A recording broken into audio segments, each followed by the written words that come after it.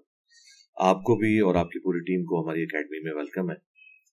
Digital media جو ہے، جہاں اس کے نقصانات ہیں، میں سمجھتا ہوں کہ فائدے زیادہ ہیں اگر انسان حق کی تلاش میں ہو.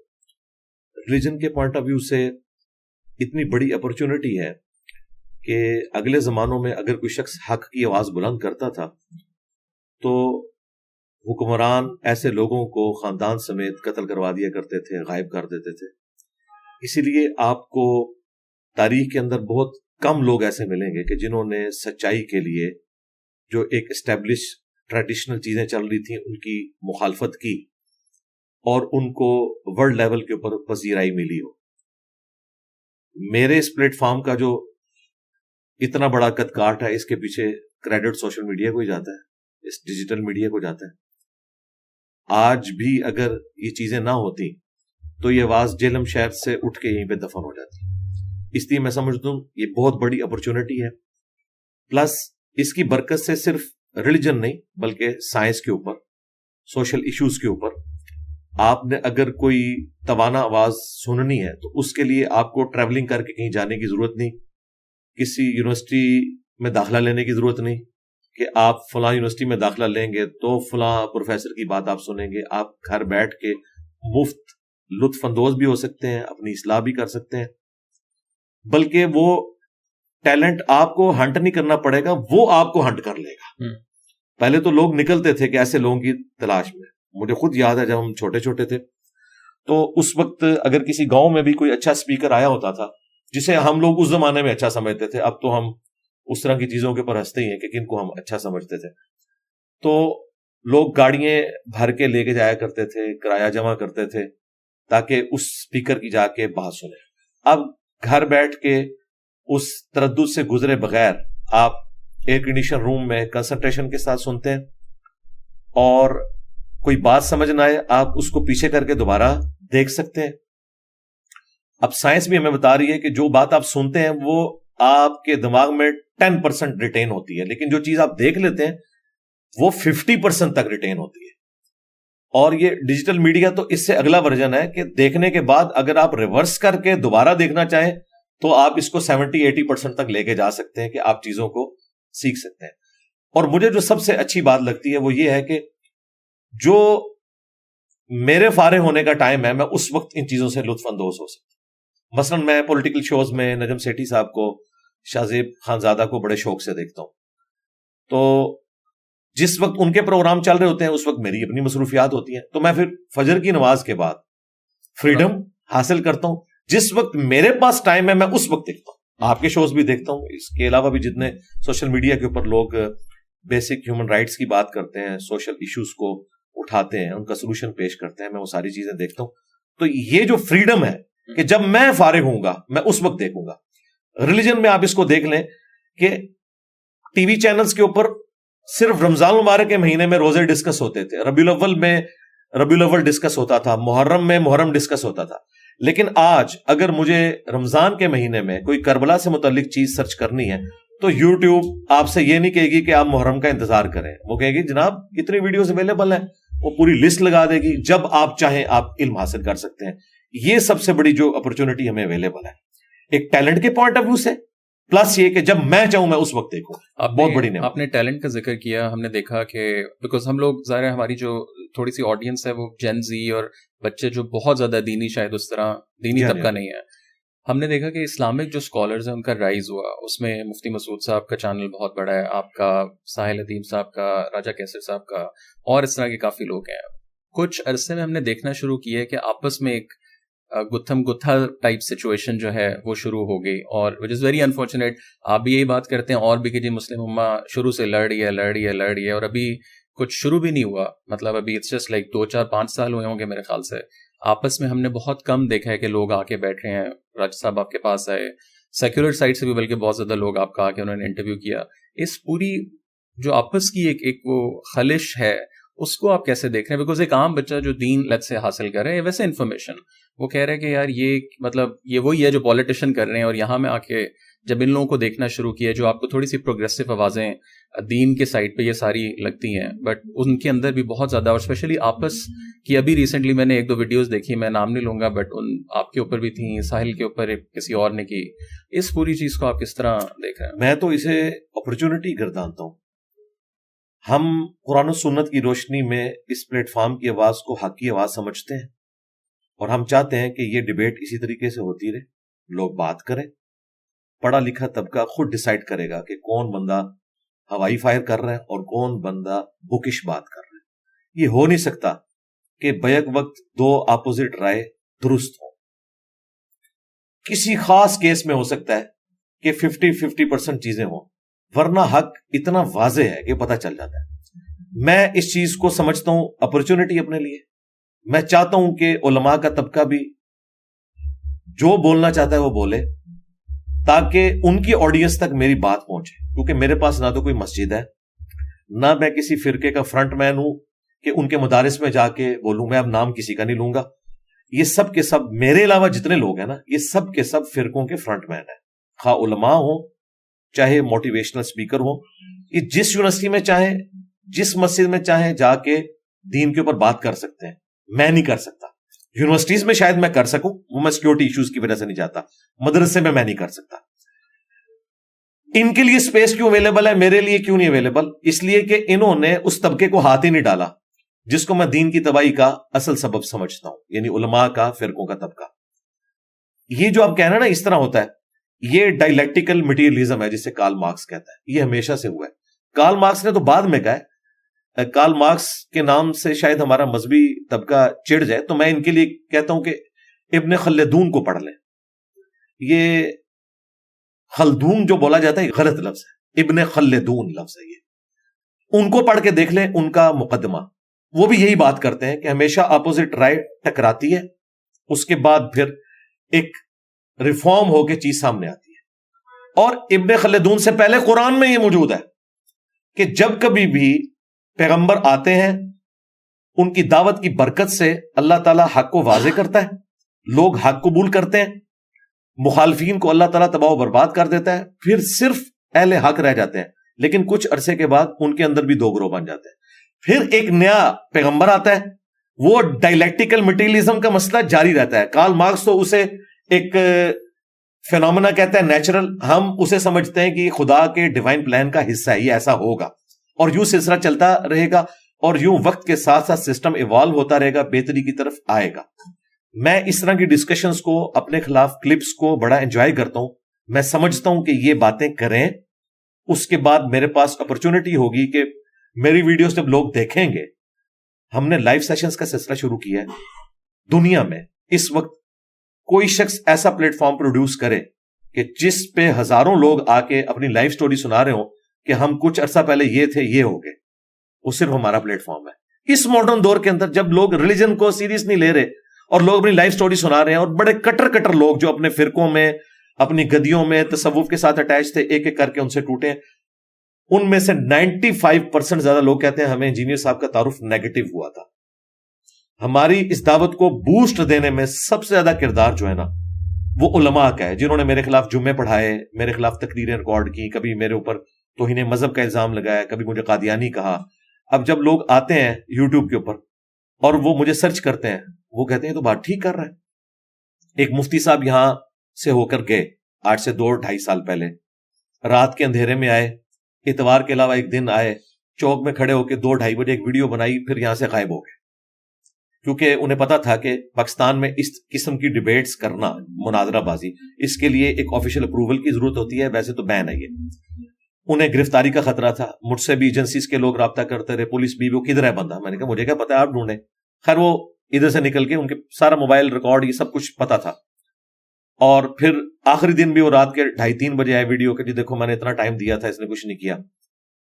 تو اس طرح جب کر کے گئے, اس کے بعد سینکڑوں نہیں سرکار, ہزاروں دیوبندی جو ان کے فرقے سے تعلق رکھتے ہیں, لائیو سٹوریز میں آگے بتا چکے ہیں کہ ہم تو جانتے ہی نہیں تھے انجینئر صاحب کو. جب انہوں نے ویڈیو اپلوڈ کی, ہم نے کہا کہ یہ کون بندہ ہے جس کے لیے یہ بندہ جیلم پہنچا ہے. حق پتہ چل گیا. ابھی کچھ مہینے پہلے ایک اور فرقے یعنی بریلوی مکتب سے تعلق رکھنے والے مفتی صاحب آئے, اس کے بعد کئی لوگوں نے حق بات قبول کی. لہذا میں تو اس سے کوئی نہیں گھبراتا. مجھے جو سب سے زیادہ آپ سمجھ لیں کہ تکلیف ہوتی ہے, گھبراتا تو میں اس سے بھی نہیں ہوں, وہ جو ایسی جماعتیں جو نان اسٹیٹ ایکٹر بنی ہوئی ہیں. اگر آپ کے چینل کی پالیسی نہیں ہے تو مجھے نام لینے میں کوئی حرج نہیں. میں تو ڈنکے کی چوٹ پہ ان کا نام لیتا ہوں, کیونکہ انہوں نے کوئی شرم حیا باقی نہیں رکھی ہے. وہ پبلک گیدرنگ میں میرا نام لے کے مجھے غلام احمد قادیانی دجال کے ساتھ ملاتے ہیں اور کہتے ہیں کہ جس طرح گریٹ برٹن نے اسے پناہ دی ہوئی تھی سب کانٹیننٹ میں, اس وقت کی ایجنسیز نے, فوج نے, اداروں نے انجینئر کو پناہ دی ہوئی ہے. یہ کون سے گروہ آپ؟ یہ ٹی ایل پی, خادم رضوی صاحب کی جو جماعت ہے, اور آج کل سعد رضوی صاحب اسے ہیڈ کر رہے ہیں. حالانکہ ان کے بڑے بابا جی جب زندہ تھے وہ تو مجھ سے گھبراتے تھے. ان کے ہاتھ میں میری ویڈیوز ہمارے دوستوں نے پہنچائی, انہوں نے دیکھی, انہوں نے کہا منڈے نو چھاڑ دو. ان کو پتا تھا کہ یہ بات جو کر رہا ہے اس سے ہمارے فرقے کا جنازہ نکلے گا اگر میں اسے ریبٹل کروں. صرف انہوں نے ایک جملہ بولا, وہ بھی اپنی پبلک کو خوش کرنے کے لیے, کہ نیٹ پہ ایک لڑکا ہے جو مجھے کہتا ہے کہ لبیک یا رسول اللہ کہنا چاہیے, لبیک یا رسول اللہ نہیں کہنا چاہیے. میں نے عربی لنگوسٹک میں بات کی تھی کہ آپ صرف نہ پڑھا رہے ہیں, اتنے بڑے بڑے علماء, 1.5-2 لاکھ علماء ان کے شاگرد تھے عربی لنگوسٹک میں, تو آپ نعرہ اپنی جماعت کا درست کروائیں, لبیک نہ کہا کریں, لبیک یا رسول اللہ. اب انہیں پتا تھا کہ یہ بات ٹھیک کر رہا ہے. اسی کلپ میں میں نے ان کے بزرگوں کی کتابوں سے, علی حجویری صاحب کی کتاب کشف المحجوب جو وہ ہاتھ میں پکڑ کے لہراتے تھے, میں نے چند گستاخانہ چیزیں ہائی لائٹ کی کہ انہوں نے نبی علیہ السلام کے بارے میں ایک جھوٹا سکینڈل لکھا ہے ایک صحابی کی بیوی کے ساتھ. انہوں نے نبی علیہ السلام کے اوپر یہ جھوٹ باندھے ہیں. یہ لاہور سے چھپ رہی ہیں کتابیں, آپ آن کرتے ہیں, آپ دکھاتے ہیں, تو مجھے ان باتوں کے جواب دیں. یا تو کہیں کہ یہ کتابیں بدل گئی ہیں, انہیں پتا تھا اگر میں نے یہ کہا کتابیں بدل گئی ہیں پھر تو ہمارا فرقہ ختم, اور اگر یہ کہا یہ غلط ہے تو لوگوں نے مجھے نہیں چھوڑنا. انہوں نے پہلے حصے کا جواب دیا, حالانکہ ٹوٹل 20-25 منٹ کا کلپ تھا, وہ سارا انہوں نے دیکھا 2017 میں. وہ جواب تو یہ آیا, البتہ 2017 میں 28 اکتوبر کو میرے اوپر پہلی دفعہ مرڈر اٹیمپٹ ہوگی, اور وہ موٹیویٹڈ تھا ٹی ایل پی کا بندہ. اس کے بعد سے ٹوٹل 5 مرڈر اٹیمپٹس میرے اوپر ہو چکی ہیں, اور 5 جو ہیں ٹی ایل پی کے موٹیویٹڈ لوگ ہیں. میں یہ نہیں کہوں گا, میں انہیں بینیفٹ آف ڈاؤٹ دوں گا کہ انہوں نے تنظیمی طور پر لانچ نہیں کیے ہوں گے, لیکن ان کے مدرسے کے ابو ذر غفاری رضی اللہ تعالیٰ عنہ جو مدرسہ ہے خادم رضوی صاحب کی جہاں قبر بنی ہوئی ہے, یہ آخری دفعہ جو 2 لڑکے آئے ہیں وہ تو اس مدرسے کے تھے, 16, 17, 18 سال کے. بٹ ساتھ کی طرف سے کبھی آپ سے کوئی رابطہ ہوا؟ کہ رابطہ انڈائریکٹلی ہوا, ایک ان کی جماعت کے بندے کے تھرو میری آڈیو ان تک پہنچائی گئی, ان کی آڈیو میرے تک پہنچی, میں نے ان کے سامنے بھی چیز ہائی لائٹ کی. اور اب تو کوئی ڈھکی چوبی بات نہیں ہے. اس وقت ریلیجن کے پوائنٹ آف ویو سے پلانٹ ارتھ پہ میرے علم میں نہیں کہ مجھ سے زیادہ کسی کی ویورشپ ہو. یہ میں تکبر کے طور پہ نہیں بتا رہا, میں یہ بتا رہا ہوں کہ ہر بندہ مجھ سے واقف ہے. کسی غار میں بھی بیٹھا ہے نا, اسے پتا ہے کہ انجینئر کیا ہے.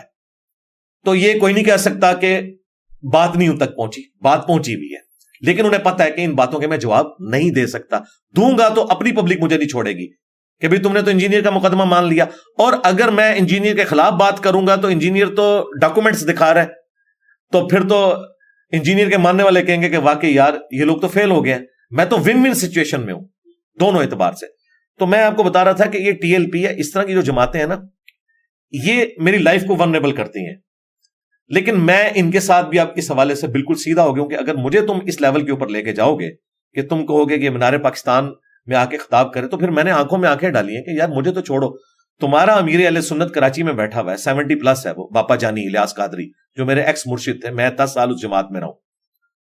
ان کو کہو نا کہ آئیں ذرا مینار پاکستان میں بغیر سیکیورٹی کے آ کے بتائیں, وہ بھی نہیں آ سکتے. ان پہ ایک دفعہ مرڈر اٹیمپٹ ہوئی تھی 1995 میں, اس کے بعد سے وہ گھر سے نہیں نکلے.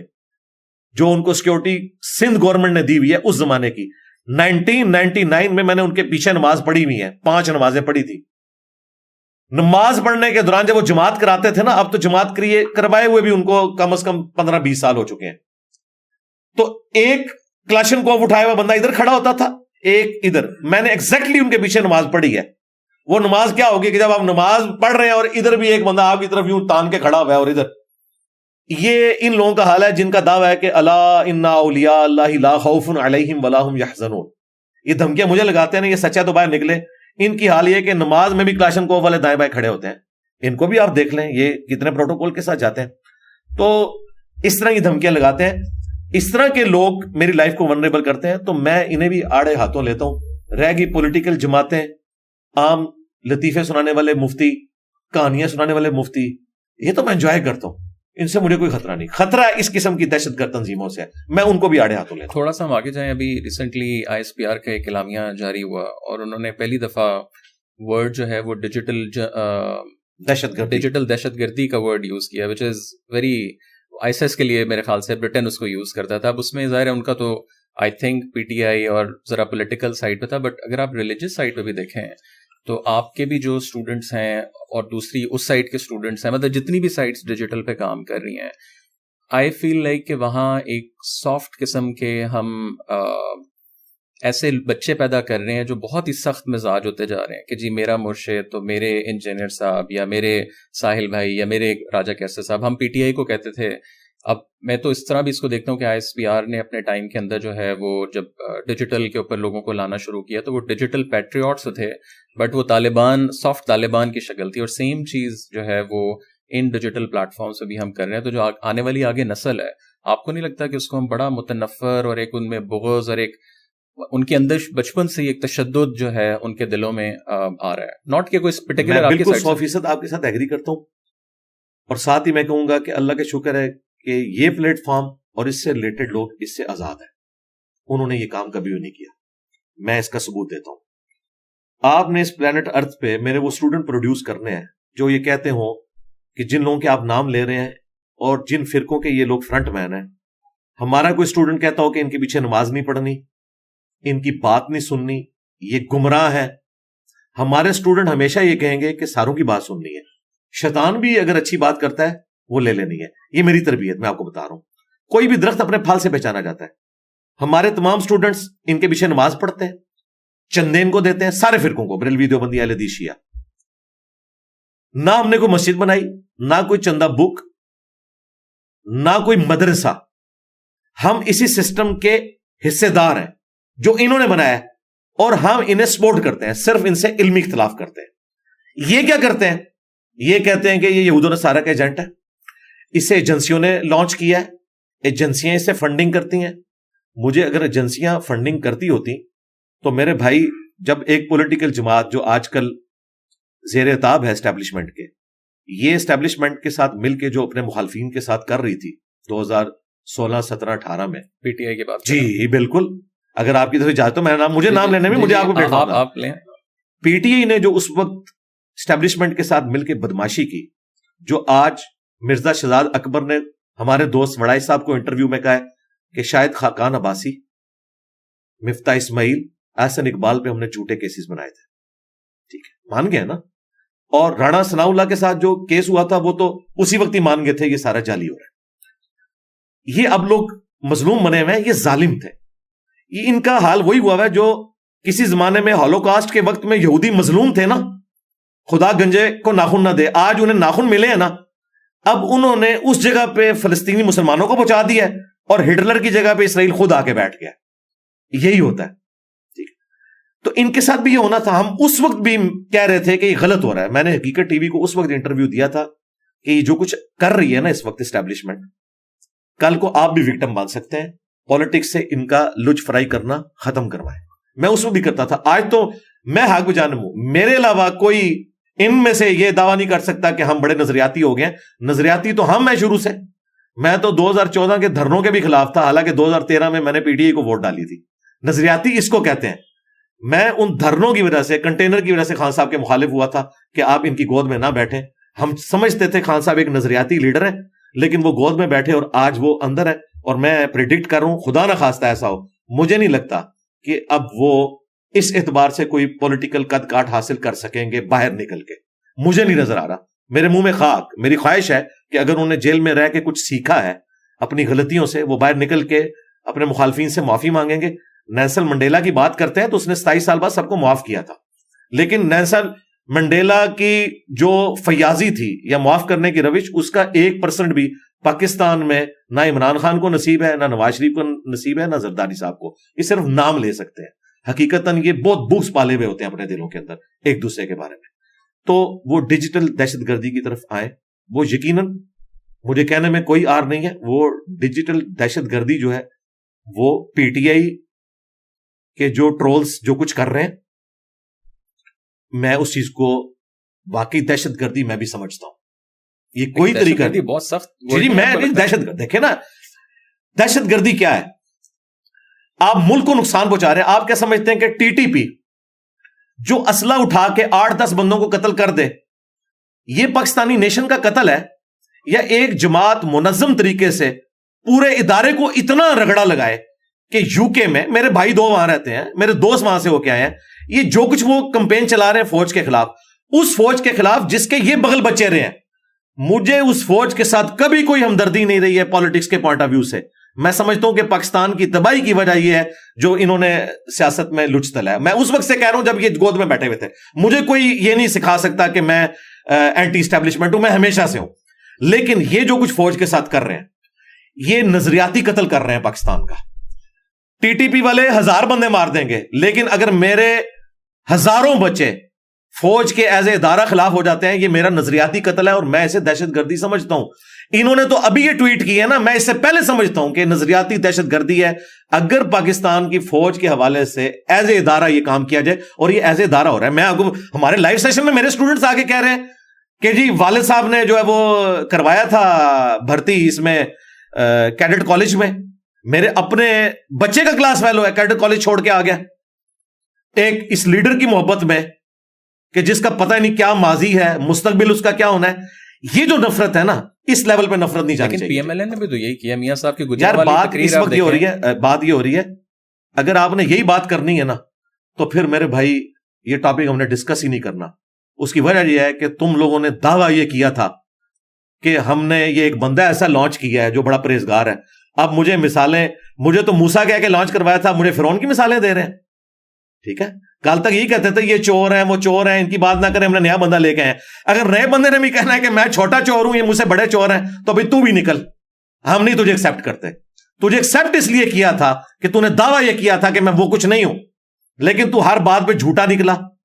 ٹھیک ہے, ہر وہ بات جو تم نے کلیم کی وہ تم جھوٹے نکلے, سوائے ایک چیز کے کہ ملک چھوڑ کے نہیں جاؤ گے.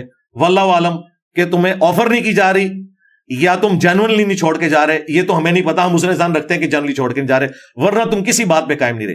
یہ پی ٹی اے والوں کا سب سے بڑا مرض ہے. جیسے ہی ہم ان کو غلطیاں گنوانا شروع کرتے ہیں, کہتے ہیں نواز شریف بھی ایسا تھا. تو بھائی اگر وہ ایسا تھا اور اس کا ہی چھوٹا بھائی لانچ کرنا تھا تو ہمیں کیوں خواب دکھائے تھے؟ ہمیں کس چیز کے خواب دکھائے تھے تم لوگوں نے؟ تم تو وہی کچھ نکلے. پھر یہ دھوکہ دہی چھوڑ دیں, یہ چیز ہے. تھوڑا سا میں ایسے دہشت گردی سمجھتا ہوں اس حوالے سے. بالکل نظریاتی دہشت گردی میرے نزدیک بندہ قتل کرنے سے بڑی ہے. کیوں؟ قرآن کہہ رہا ہے کہ فتنہ قتل سے بڑا ہے. یہ قرآن کا یہ فتنہ ہے, یہ جو کچھ کر رہے ہیں یہ فتنہ ہے. اور میں یہ بالکل, اور یہ خود مان چکے ہیں. اب دیکھیں, مجھے شیر افضل مروت کو میں نے کہا تھا کہ بیرسٹر گور کے ساتھ بیٹھ کے انہوں نے کہا کہ عادل راجہ جو کچھ کر رہا ہے یہ غلط ہے. یہ میں نے اس کو کہا تھا, گن پوائنٹ پہ کھلوایا. یہی باتیں ہم بھی پہلے کر رہے تھے. عادل راجہ نے میرے اوپر جھوٹا الزام لگایا کہ اسے اسٹیبلشمنٹ نے لانچ کیا ہے, جو خود گن پوائنٹ پہ میڈیا پہ لانچ ہوا تھا خان کو بت بنانے کے لیے, اور وہ پھر فوج کے خلاف ہو کے خان کے ساتھ ہو گیا, جو خود اسٹیبلشمنٹ کا بغل بچہ, ان کی تنخواہوں پہ پلنے والا. میری تو نوکری اسٹیبلشمنٹ نے 2017 میں فارغ کی ہے, میں تو ان کا ڈسا ہوں. میں نے اس وقت عمران خان وزیر اعظم جب 2018 میں بنا, میں نے اسے بھی خط لکھا. میں نے ایک ایک بندے کو اپروچ کیا کہ میرے ساتھ یہ ظلم کر رہے ہیں. میں کورٹ میں گیا. یہ آج جو عطر من اللہ اتنا نظریاتی بنا ہے نا, اس کے پاس ہی میرا کیس لگا تھا. اس وقت یہ اس اسٹیبلشمنٹ کا بغل بچہ ہوتا تھا, آج بڑا نظریاتی بنا ہوا ہے. مجھے ان سب کا ماضی پتا ہے. یہ سب لوگ اس وقت اگر شوکت صدیقی کے ساتھ کھڑے ہوتے نا, مجھے ان کے اخلاص کے اوپر میں مانتا. ٹھیک ہے, بابر ستار کی صرف میں عزت کرتا ہوں, میں جیو پہ اس وقت بھی دیکھتا تھا, لیکن ان کا حال یہ ہے کہ سب زیادہ پی ٹی اے مخالف تھی انہیں جج بنانے میں. تو مجھے بتائیں اللہ کے بندو, کوئی ایک خامی بتاؤ نون لیگ پیپلز پارٹی کی جو اس سے زیادہ ورسٹ فارم میں اس جماعت میں نہ آئی ہو, ان کے بڑوں میں نہ آئی ہو. میں اس کو ثابت کر سکتا ہوں, لیکن ہمارا یہ پلیٹ فارم پولیٹیکل نہیں ہے, اس وجہ سے میں اس لیول پہ نہیں اترتا. یہ بھی مجھے اس لیے اترنا پڑتا ہے کہ ہمارے اکثر اسٹوڈنٹ ینگ جنریشن ہے اور وہ ان کے ہاتھوں گمراہ ہو رہے ہیں, اپنا مستقبل برباد کریں گے, اینڈ رزلٹ کچھ نہیں نکلنا.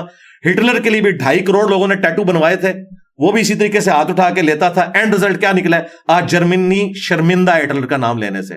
اللہ نہ کرے کہ خان صاحب کا مستقبل یہ ہو. جیل میں گئے ہیں, میری کبھی ملاقات بھی, میں ان کے کہوں گا خدا کے لیے آپ اپنی زندگی میں اپنے فتنے کو ختم کر کے جائیں.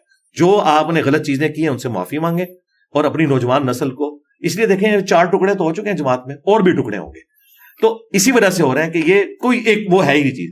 تو عادل راجہ کے بارے میں شیر افضل مربت نے کہا کہ یہ گمراہ کر رہا ہے, وہ آج تک گمراہ کر رہا ہے. ان کی میٹنگوں میں بھی وہ آن لائن آئے ہوتے ہیں, سب کچھ ہم دیکھ رہے ہوتے ہیں, ایک ٹکٹ میں 3-3 4-4 مزے کر رہے ہیں, کوئی ان کا کوئی کرائٹیریا نہیں کچھ. یہ میں اس لیے بات کر رہا ہوں کہ میں ریلیجس بندہ ہوں, میں مولویوں کو بھی آڑے ہاتھوں لیتا ہوں ان کی منافقت کی وجہ سے, پولیٹیکل جماعتوں کو بھی. اب جب یہ ساری میں باتیں کروں گا یہ کہیں گے زرداری بھی یہ کرتا ہے, نواشی بھی یہ کرتا ہے. یار یہ ٹاپک ہی نہیں ہے, یہ اسی طریقے سے ہے کہ بیٹا تو کیوں فیل ہوا؟ ابا جی آپ کے دوست کا بیٹا بھی فیل ہو گیا, تیری پھوپھی بھی ناس کی سی, اور بھائی میری ساری پھوپھیاں بھی ناس جان, تو آڑے پھوپے نے جو کیتا ہے نا یہ بڑی سخت زیادتی کی تھی. تھوڑا سا آگے ہم جائیں, آپ نے پالیٹکس کی بات کی, جو ڈیموکریسی ہے اس کا اسلام میں کیا کانسیپٹ ہے؟ ڈو یو تھنک, اور میں اس کانٹیکس سے پوچھ رہا ہوں کہ کوئی بھی جماعت ہے, میں خود پی ٹی آئی کا نہیں ہوں, نہ میں نے ان کو ووٹ دیا ہے, تو جسٹ ٹو کلیئر, پاکستان میں کوئی پی ٹی آئی کا ہے یا نہیں ہے, متاثرین پی ٹی آئی ضرور ہے, بالکل پازیٹیولی یا نیگیٹیولی. ہاں لیکن مجھے اس طرح بتائیں کہ آپ ایز اے ملک اگر دیکھیں, ڈو یو تھنک کہ ڈیموکریسی چل سکتی ہے ادھر؟ اور اسلام میں جو ڈیموکریسی کا کانسیپٹ ہے, بالکل جماعت اسلامی یا ٹی ایل پی, اسلامی نظام, ڈیموکریسی, ڈکٹیٹرشپ, یہ ایک بحث چلتی ہے کون سا نظام ہو. سو اسلام کا جو پرسپیکٹو ہے, حضرت ابو بکر سے لے کے حضرت علی تک اگر آپ دیکھیں تو چاروں خلفاء ڈفرنٹ طریقے کے ساتھ آئے ہیں, تو اس پوری چیز کو آپ جی یہ ڈفرنٹ ہی بتا رہا ہے کہ اس کے اوپر ہمیں کوئی اس اعتبار سے پابند نہیں کیا گیا. یہ اسلام کی خوبصورتی ہے, اجتہاد. جو واضح لائنیں ہیں وہ کھینچ دی گئی ہیں, وہ اصول بتا دیا گیا, وہ امرہم شورا بینہم, مسلمانوں کے آپس کے معاملات مشورے سے طے پائیں گے, اور وہ مشورے سے کیا طے پائیں گے کہ حلال کے دائرے کے اندر. یعنی ڈیموکریسی میں یہ نہیں ہو سکتا کہ اگر اکثریت یہ ووٹنگ کر دے کہ مرد کی مرد سے شادی ہو سکتی ہے تو وہ ہو جائے گی, نہیں. جہاں اسلام کی حدیں ٹوٹیں گی وہاں پھر آپ ڈیموکریسی نہیں دیکھیں گے, وہاں پہ وہ پرنسپل کو آپ فالو کریں گے جو قرآن و سنت میں. لیکن ایز اے معاشرہ آپ کو کیا لگتا ہے کہ ہم کہاں فٹ زیادہ بیٹھ دیکھیں, یہ اگر آپ ٹاپک ڈسکس کریں گے پورا 1 گھنٹے کا علیحدہ سے ٹاپک ہے, میں نٹ شیل میں سے کور کرنے لگا ہوں کہ اسلامک ڈیموکریسی جسے جماعت اسلامی بھی سپورٹ کرتی ہے, مذہبی جماعت کے طور پہ سب سے آرگنائز جماعت وہی ہے, مولانا فضل الرحمان صاحب بھی اون کرتے ہیں, انہوں نے 3-4 دفعہ خودکش حملے اپنے اوپر کروا لیے ٹی ٹی پی کے, صرف اس وجہ سے کہ انہیں تکلیف ہے کہ اتنی بڑی ریلیجس پرسنالٹی پاکستان کے آئین کو مانے ہوئے ہیں. اس اعتبار سے اپنی ساری کمزوریوں کے باوجود میں مولانا فضل الرحمان کو پاکستان کی پالیٹکس, ایون پاکستان کی نظریاتی حدود کی حفاظت کے اعتبار سے ایسٹ مانتا ہوں. اب تو مجھے کہنے میں آ رہی, اب تو پی ٹی آئی کے لیے بھی وہ ایسٹ ہے, ٹھیک ہے. پہلے وہ جس کی یوں ایسے پردہ کر کے نقلیں اتارتے تھے, آج وہ پی ٹی آئی کے منظور نظر ہیں. ہمیں وہ اس وقت بھی اچھے لگتے تھے, آج بھی اچھے لگتے ہیں.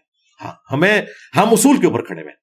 تو مولانا فضل الرحمان صاحب جو پی ٹی آئی کے اس وقت امام ہیں, تو وہ ایسٹ ہے, کم از کم انہوں نے لاکھوں لوگوں کو نان اسٹیٹ ایکٹر بننے سے روک لیا ہے. یہ بہت بڑا ان کا کریڈٹ ہے, قومی دھارے میں رکھا ہوا ہے. ٹی ایل پی سے ہمارے جو اختلافات اپنی جگہ, لیکن ایٹ لیسٹ وہ اس سسٹم کا حصہ بنے.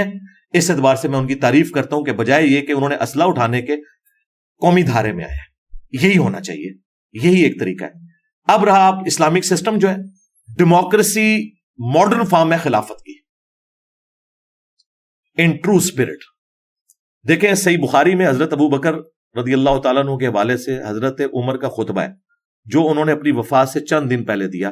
جب وہ حج پہ گئے تو مینا کے میدان میں یہ بات مشہور ہوئی کہ لوگ یہ باتیں کر رہے ہیں کہ ابو سیدنا عمر کی وفات کے بعد ہم ابو بکر کی طرح فلاں شخص کو خلیفہ چن لیں گے. حضرت عمر نے کہا میں یہیں پہ خطبہ دوں گا. 6830 نمبر حدیث ہے بخاری میں. یہ اتنی ہیوی ڈیوٹی حدیث ہے کہ میں نمبر اس کا بول رہا ہوں کیونکہ بڑے لوگوں کو یہ ہضم نہیں ہوگی. حضرت عمر نے کہا کہ میں یہیں خطبہ دوں گا, ایسی کی تیسی مسلمانوں کے مشورے کے بغیر یہ خلیفہ کسی کو چنیں گے. تو عبد الرحمن بن عوف نے کہا کہ حضرت اس وقت تو ہر طرح کے لوگ آئے ہوئے ہیں, اگر آپ یہاں بات کریں گے نا تو بات پھیل جائے گی. آپ تسلی سے مدینہ شریف جائیں اور جا کے وہاں خطبہ دیں. اور وہ ان کی زندگی کا آخری خطبہ ثابت ہوا جمعے کا. عبداللہ ابن عباس کہتے ہیں میں گھٹنا لگا کے ممبر کے ساتھ بیٹھا ہوا تھا اور میں اپنے ساتھیوں کہہ رہا تھا آج حضرت عمر نے وہ کچھ کرنی ہے, آج بڑے غصے چنے تے اے رپلائی ٹو کرنے لگے جے سارے نو. میں نے اس پہ کہا تھا اس زمانے میں اگر یوٹیوب کے اوپر یہ ویڈیو لیک ہوئی ہوتی تو حضرت عمر کا یوٹیوب کے اوپر بیان آتا ہوگا تو اڈی ایسی تھی تیسی.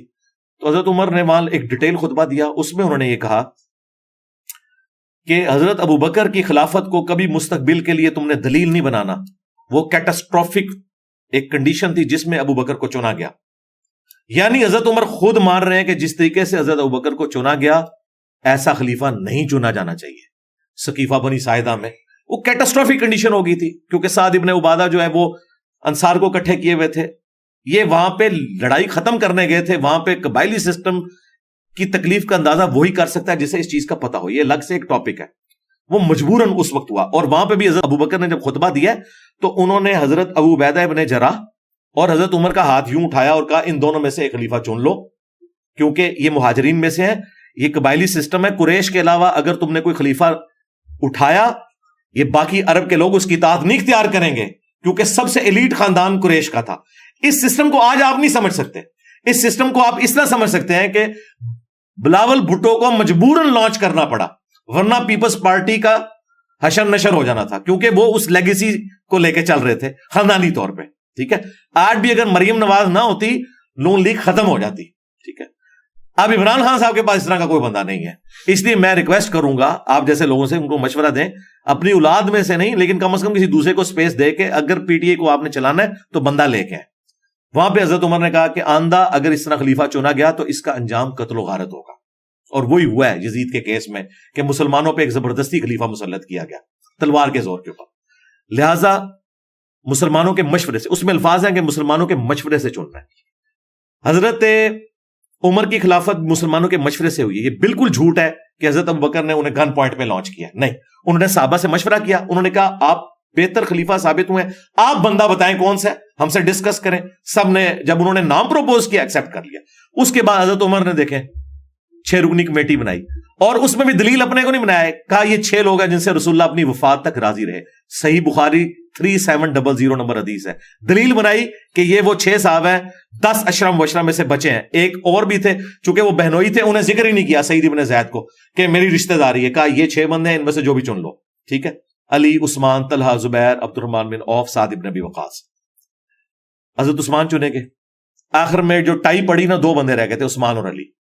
نیچرلی حضرت علی نے خلیفہ بنا تھا, لیکن حضرت علی کی خلافت کی جب باری آئی ہے, حضرت علی نے یہ نہیں کہا کہ میں ہی بچاؤں. حضرت علی مسجد نبوی میں آئے اور کہا کہ حضرت عثمان کے گورنروں نے جو خلافت کا بیڑا غرق کرنا تھا وہ کر دیا, جس کی وجہ سے عثمان بھی شہید ہوئے. اب یہ تم بوجھ میرے اوپر ڈالنا چاہتے ہو, کیونکہ مخالفین بھی کہتے تھے کہ حضرت علی کے علاوہ کوئی ایسا بندہ نہیں.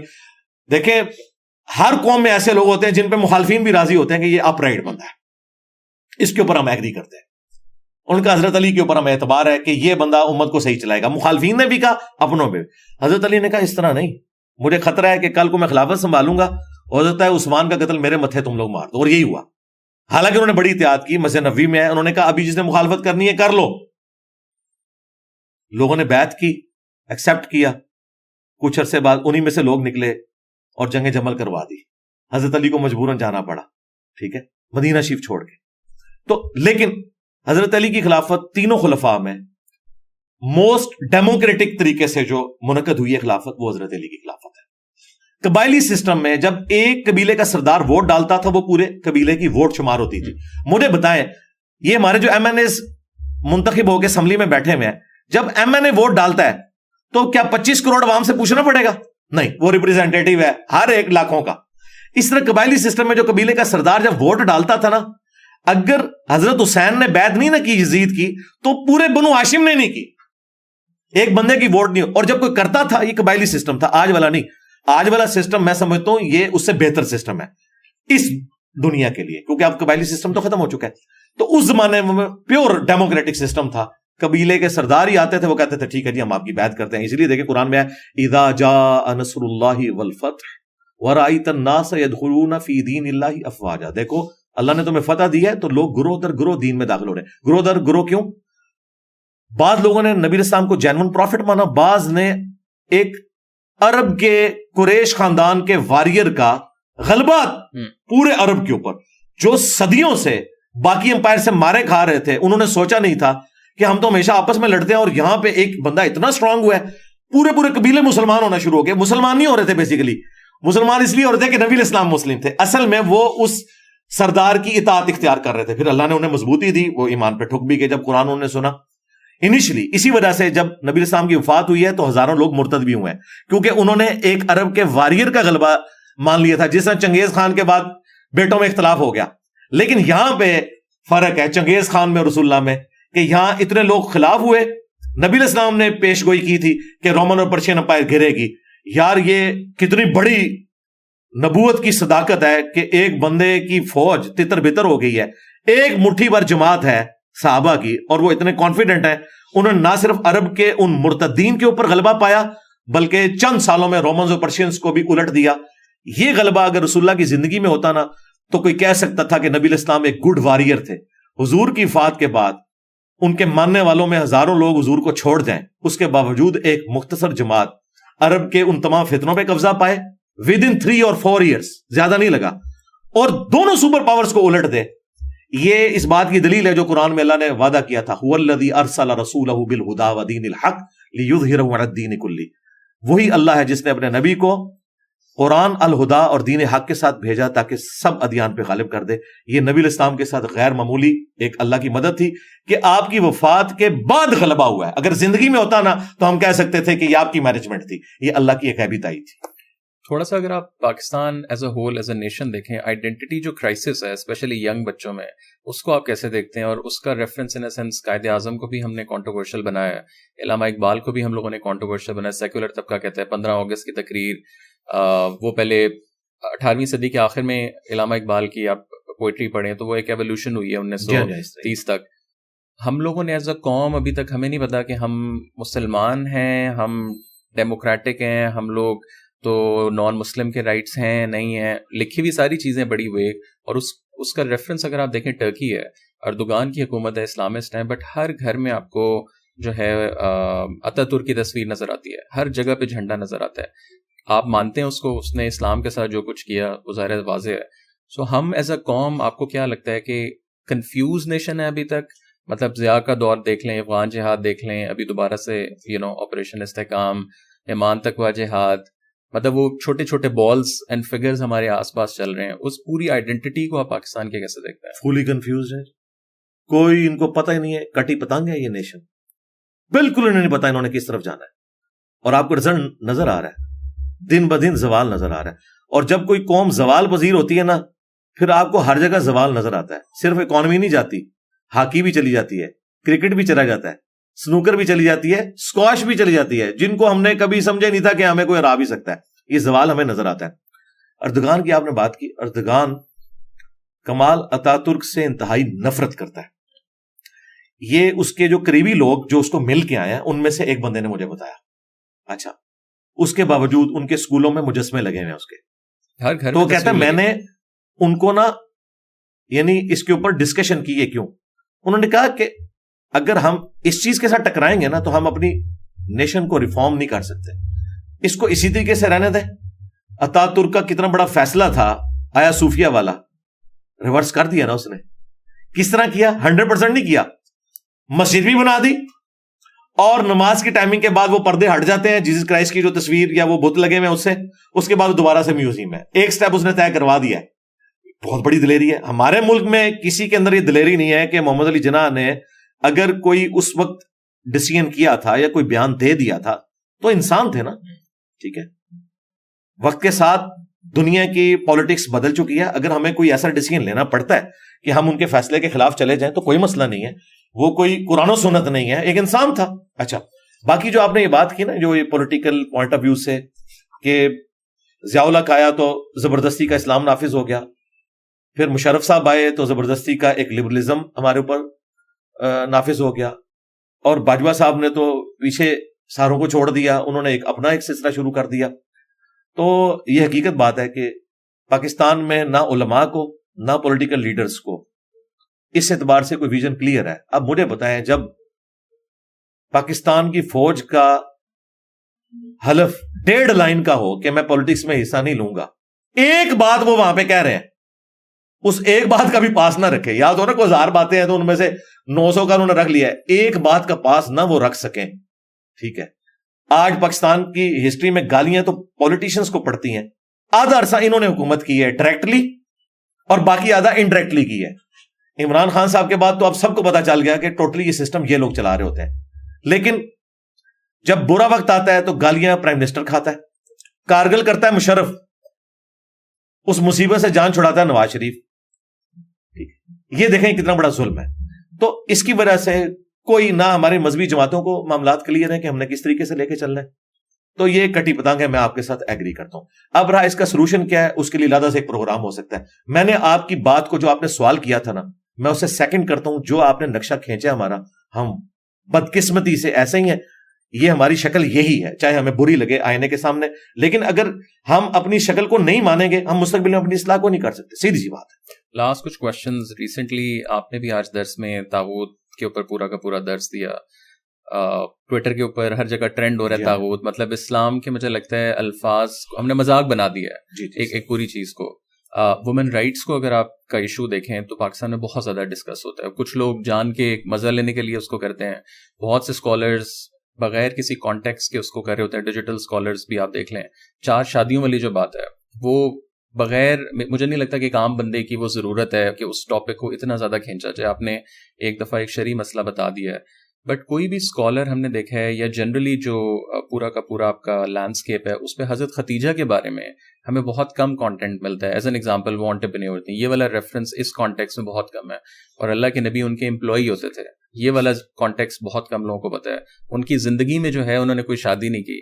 بٹ ہم لوگ جب آج کل جنرل اسکالرس کو دیکھیں تو اس میں لگتا ہے کہ جی خواتین کے رائٹس اور عجیب سا ایک کنفیوژن سی جو ہے پورے پلیٹ فارمس پہ بھی اور جنرلی ایٹماسفیئر میں ہم نے پھیلائی ہوئی ہے. تو بہت سے ایسے ٹاپکس ہیں کہ جن کا عوام سے تعلق نہیں ہے. مطلب ایک بزرگ جیسے کہتے ہیں کہ کچھ باتیں ہوتی ہیں وہ آپ نے ایک کلوز سرکل کے اندر آپ کی کرنی ہوتی ہیں, وہ عام بندے کے لیے نہیں ہوتی ہیں. اس پوری چیز کو آپ کیسے دیکھتے ہیں؟ دیکھیں, تھوڑی دیر پہلے تو ہم کہہ رہے تھے کہ فریڈم آف ایکسپریشن ہونا چاہیے, ڈیجیٹل میڈیا کی برکت سے آپ ڈیبیٹ کر سکتے ہیں. تو میرا تو دین ایمان وہیں پہ کھڑا ہے کہ ٹھیک ہے, جس نے 4 شادیوں کی بنیاد کے اوپر کوئی کہانی رچانی ہے, بار بار ہر دفعہ اس کی ہر بات اس سے شروع ہو کے اس پہ ختم ہوتی ہے, تو وہ تماشا لگا لے. ہم اسے علمی گراؤنڈ کے اوپر کاؤنٹر کریں گے, ہم کاؤنٹر نیریٹو لانچ کریں گے. اور میں نے کیا, اور میں نے چیلنج دیا ہے کہ نبی الاسلام نے صرف ایک ہی شادی کی ہے, حضرت ختیجہ کی زندگی میں دوسری شادی نہیں کی. قبائلی سسٹم میں اس وقت دین کی تبلیغ کی خاطر آپ نے اس ایج میں جا کے بقیہ کی شادیاں کی ہیں جس میں انسان اپنی ایج کو کنکلوڈ کر رہا ہوتا ہے 50+. جب آپ کو عرب کی خوبصورت ترین عورتیں آفر کی جاتی تھی وہ آپ نے نہیں لی. آپ نے اپنے سے عمر میں بڑی عورت کے ساتھ اپنی زندگی کے آلموسٹ 25 سال گزار دیے, اور جس سال وہ فوت ہوئی وہ عام الحزن ہے.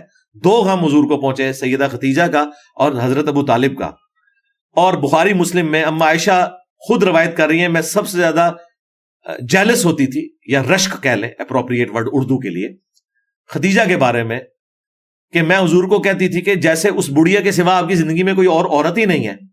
لیکن ہمیں جو ہے وہ سیدہ عائشہ کا ایک ڈومیننٹ کر کے پیش کیا گیا, یہ نہیں بتایا گیا کہ حضرت عائشہ جس سے جیلس ہوتی تھی وہ حضرت ختیجہ تھی. پازیٹیو سینس میں جیلسی, رشک آپ کہہ لیں. حتیٰ کہ بخاری مسلم میں آیا کہ اما عائشہ کہتی ہیں کہ نبی علیہ السلام سیدہ ختیجہ کی سہیلیوں کو بھی کوئی کھانے کی چیز ہوتی تھی وہ بھجوایا کرتی تھی. کتنی محبت کا ایک اظہار ہے. اچھا, نبی علیہ السلام نے شادی ایک ہی کی ہے, باقی آپ کی یہ ساری چیزیں جو ہیں وہ ان قبائلی مجبوریوں, دعوت کی حکمتوں کے ساتھ جڑی ہوئی ہے. نبی علیہ السلام نے کہیں ترغیب نہیں دلائی.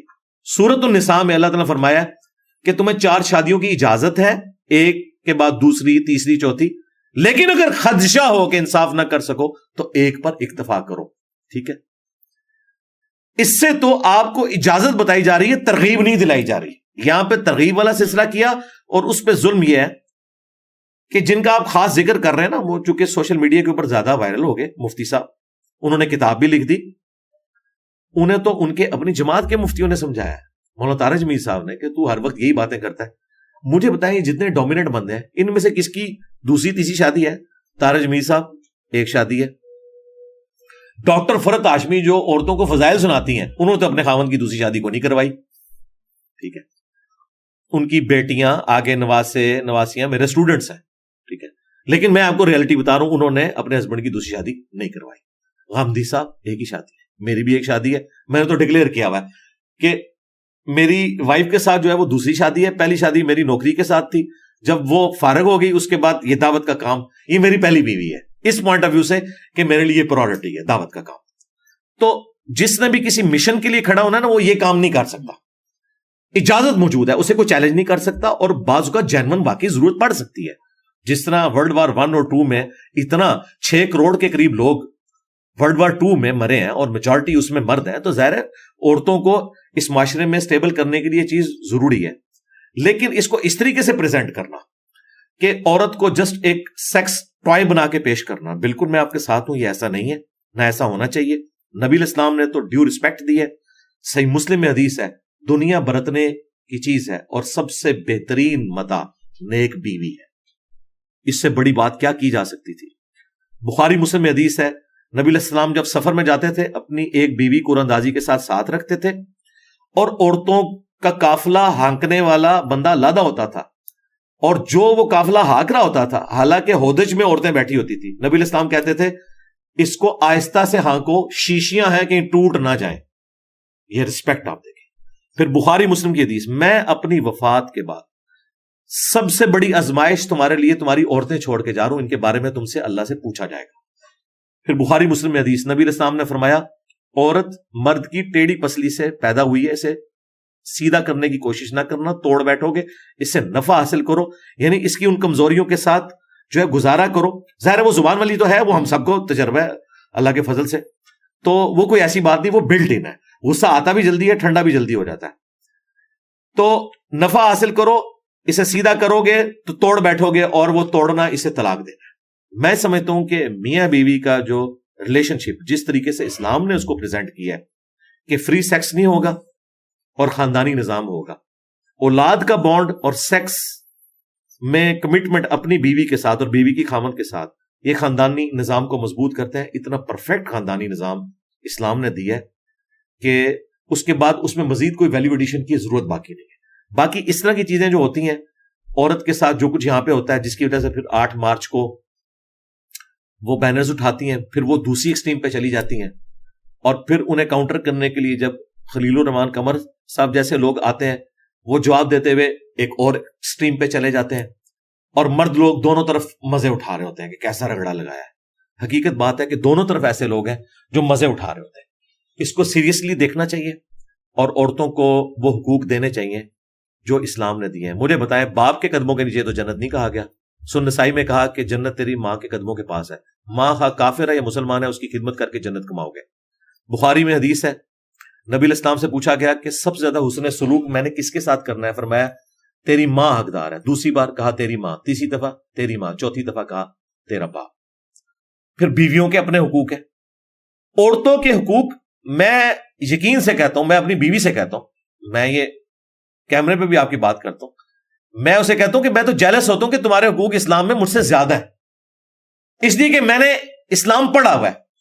میں اسے کہہ رہا ہوں کہ اگر میں تمہاری بیوی ہوتا اور تم میرے ہسبینڈ، تو میں آسانی سے جنت کما سکتا تھا خدمت کر کے. یہ ایک مشکل کام ہے کیونکہ مرد کو بہت کچھ کرنا پڑے گا، عورت اس کی ذمہ داری ہے، وہ اس کو اپنی غلام نہیں سمجھے گا. اس کی جنت اور جہنم اس کے ساتھ جڑی ہوئی ہے کہ اس نے اپنے بیوی بچوں کے ساتھ کیا کیا ہے، کیا اچھا سلوک کیا ہے یا برا سلوک کیا ہے. تو حقوق تو ہر جگہ. بیٹیوں کے لیے نبی السلام کی مسلم میں حدیث ہے کہ جس کی 2 بیٹیاں ہیں اور اس نے ان کی اچھی پرورش کی اور شادی کی، وہ قیامت الدین اس طرح میرے ساتھ ہوگا. بیٹوں کے لیے تو نہیں کہا.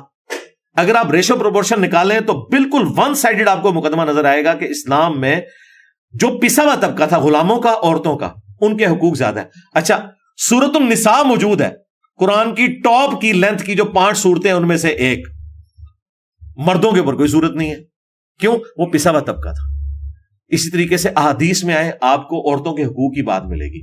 ہوا یہ ہے کہ یہ معاشرہ میل ڈومیننسی والا ہے اور اس میں اسلام کا کوئی قصور نہیں ہے. مجھے بتائیں، اسلام سے پہلے ہم کیا تھے؟ ہندو کیا ڈیو رسپیکٹ دیتے تھے؟ نہیں. ہندوؤں سے ہم نے عقائد میں بھی یہ قبر پرستی لے لی اور معاشرتی معاملات میں یہ حرکتیں لے لی کہ عورت کو جو ہے وہ پاؤں کی جوتی بنا کے رکھنا ہے. اور عورت بھی بیوہ ہو تو مر جائے. اسلام میں تو یہ ہے کہ بیوہ ہو تو اس کی شادی کراؤ.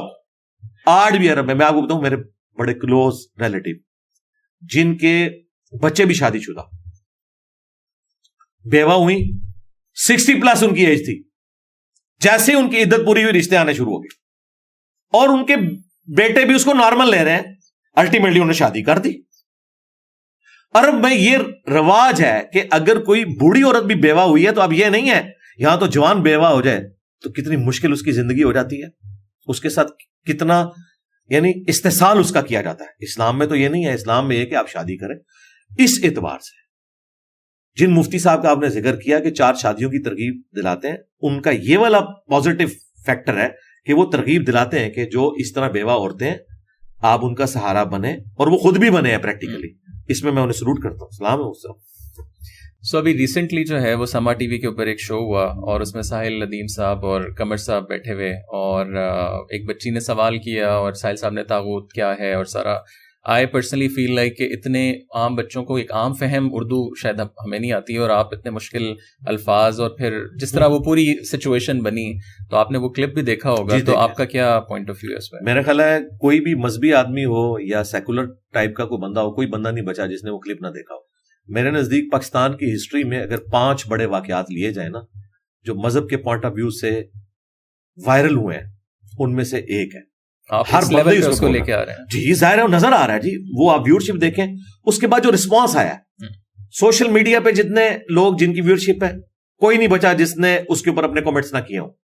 پھر مین میڈیا کے اوپر علماء کو بلا کے اس کے اوپر ڈسکشن کی گئی ہے, اور مجھے خوشی ہے کہ سوشل میڈیا ہو یا مین میڈیا, جتنے مذہبی لوگ اس پہ آ کے بات کر رہے ہیں جن کی بات کا واقعی وزن ہے, چاہے وہ مفتی طارق مسعود صاحب ہوں یا اور لوگ ہوں جن کا وزن ہے, جو ویسے بےچارے 2-4 باتیں دین کی سیکھ ہیں ان کی میں بات نہیں کر رہا, اس لیے میں ان کا نام بھی نہیں لیتا.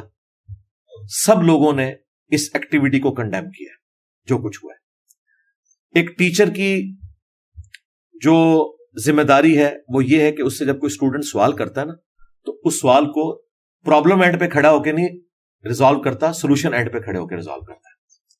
اگر ان کا انداز پوچھنے کا ایسا تھا جو آپ کو برا لگا تو وہ کوشچن کوئی بھی کسی انداز میں کر سکتا ہے. 1-to-1 ڈسکشن میں آپ کو الفاظ کے چناؤ کا خیال رکھنا ہے. ایک یہ ہے کہ آپ جلسے میں تقریر کر رہے ہیں, جو مرضی آپ بولیں, آپ پھر بعد میں تعویل بھی کر لیں کہ میں نے یہ ٹرم اس طرح نہیں استعمال کی, وہ ٹھیک ہے. لیکن جب 1-to-1 ڈسکشن ہوتی ہے نا, اس میں بھی ٹی وی پروگراموں میں جب علماء کے ساتھ آتا ہوں تو دیکھیں یہ علماء جو نجی محفلوں میں اور اپنے سوشل میڈیا پہ مجھے گالیاں نکال رہے ہوتے ہیں, انجینئر صاحب کہہ کے بات کر رہے ہوتے ہیں. کیوں؟ انہیں پتا ہے 1-to-1 ڈسکشن کا ڈیکورم ڈفرنٹ ہوتا ہے.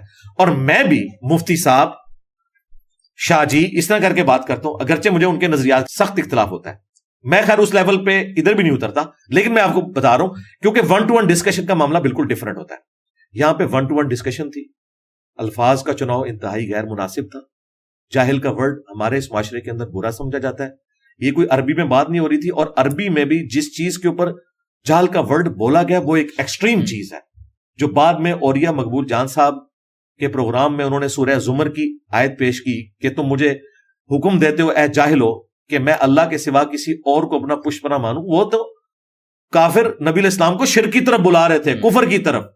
اس کے ساتھ یہ ہے نبی تم فرماؤ میری طرف اور مجھ سے پہلے تمام انبیاء کی طرف وہی کی گئی کہ اگر تم نے بھی شرک کیا تمہارے اعمال برباد کر دیے جائیں گے اور تم خسارہ پانے والوں میں سے ہو جاؤ گے. یہ اس کی کنزیکٹیو اگلی آیت تھی, وہ پڑھ لیتے ہیں, انہیں پتا چل جاتا ہے یہ جاہل کس کو کہا جا رہا ہے. رہا جو اس پروگرام میں انہوں نے وہ آیت پیش کی, قل هل يستوي الذين يعلمون والذين لا يعلمون, تو اس میں تو ہے کہ علم والے اور بغیر علم والے برابر نہیں, نصیحت تو نہیں حاصل کرتے مگر عقل والے. اس میں تو جاہل والی بات ہی کوئی نہیں ہوئی تھی. ہماری اس سسٹر نے جو چیز ہائی لائٹ کی تھی, جب آپ کو نظر آ رہا ہے کہ یہ اس طبقے سے بظاہر تعلق رکھتی ہے کہ جو اتنا ریلیجس نہیں ہے, میں نہیں کہتا کہ وہ کوئی بے دین ہے, تو پھر آپ نے معذرت کرنے میں کوئی حرج نہیں تھا. آپ کہتے ہیں میرے الفاظ کا چناؤ ایسا ہو گیا, میں اصل میں یہ بات کہنا چاہ رہا تھا, لیکن انہوں نے اس میں اور فیول ڈال دیا.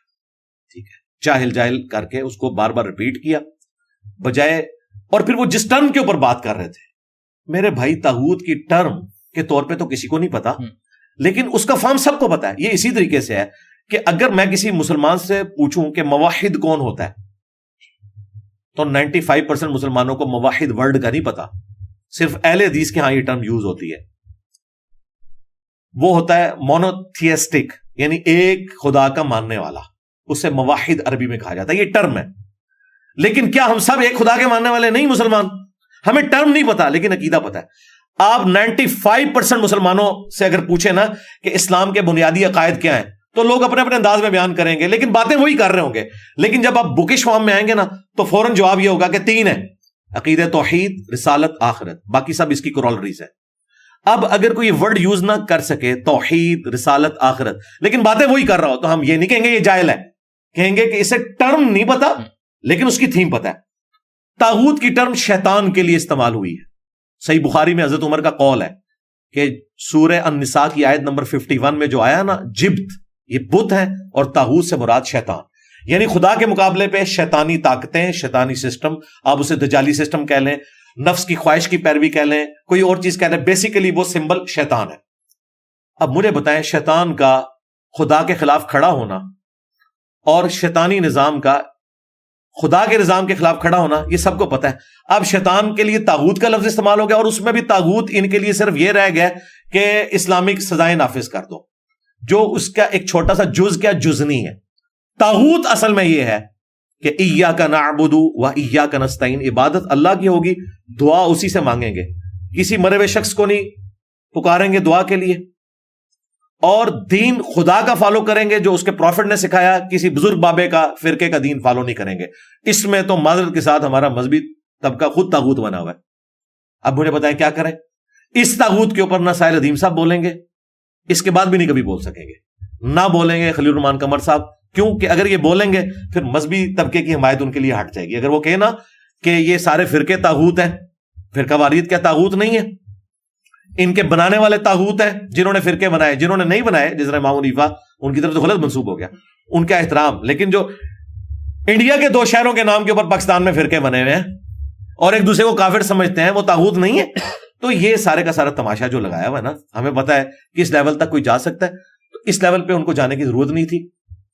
وہ اسی وقت اس کو کاؤنٹر کرتے، سٹیپ ڈاؤن کرتے، اور اس کے بعد اس بات کو سمجھاتے یہاں تک مسئلہ خراب ہی نہیں ہونا تھا.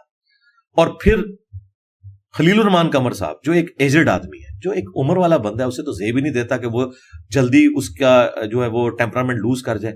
انہوں نے کہا بچی کو مائک لگو، انہوں کس نے دیتا ہے بھائی؟ آپ نے آخری مور لگا دی. اگر کسی کے دل میں کوئی تھوڑی سی بات بھی تھی نا کہ یہ میل ڈومیننٹ سوسائٹی ہے، تو وہ آپ نے مور ثبت کر دی. اور ابھی تو جو اس میں ایڈیٹنگ ہوئی ہے اس میں تو میں نے سنا ہے کہ گالی گلوچ بھی شامل تھا، مجھے باوثوق ذرائع سے پتا چلا ہے. ٹھیک ہے، باوثوق ذرائع سے. ٹھیک ہے، کس نے گالی گلوچ کی یہ میں نہیں بتاتا، میں جنرل بات کر رہا ہوں. اور اس کا کوئی اوور آل کوئی اچھا رزلٹ نہیں نکلا. اسی لیے مجھے بڑی خوشی ہوئی کہ مذہبی طبقے نے اس پروگرام میں اس سسٹر کے ساتھ جو کچھ ہوا، اس معاملے میں سسٹر کے ساتھ کھڑے ہوئے ہیں، کنڈیم کیا ہے انہوں نے، اور میرے لیے خوشی کی بات ہے. سب سے بڑی بات مفتی طارق مسعود صاحب نے کنڈیم کیا ہے. واللہ میں نہیں تھا ایکسپیکٹ کر رہا کہ وہ کنڈیم کریں گے. اس وجہ سے مجھے خطرہ تھا کہ وہ ایک مولویوں کے ساتھ جو کہ اٹھتے بیٹھتے ہیں، لیکن میں نے دیکھا ہے کہ پچھلے کچھ عرصے میں ان میں کافی پازیٹیو چینج آنا شروع ہوئی ہے. اب وہ ساحل ادیم صاحب کو بھی بڑا اچھے طریقے سے ایڈریس کر رہے تھے.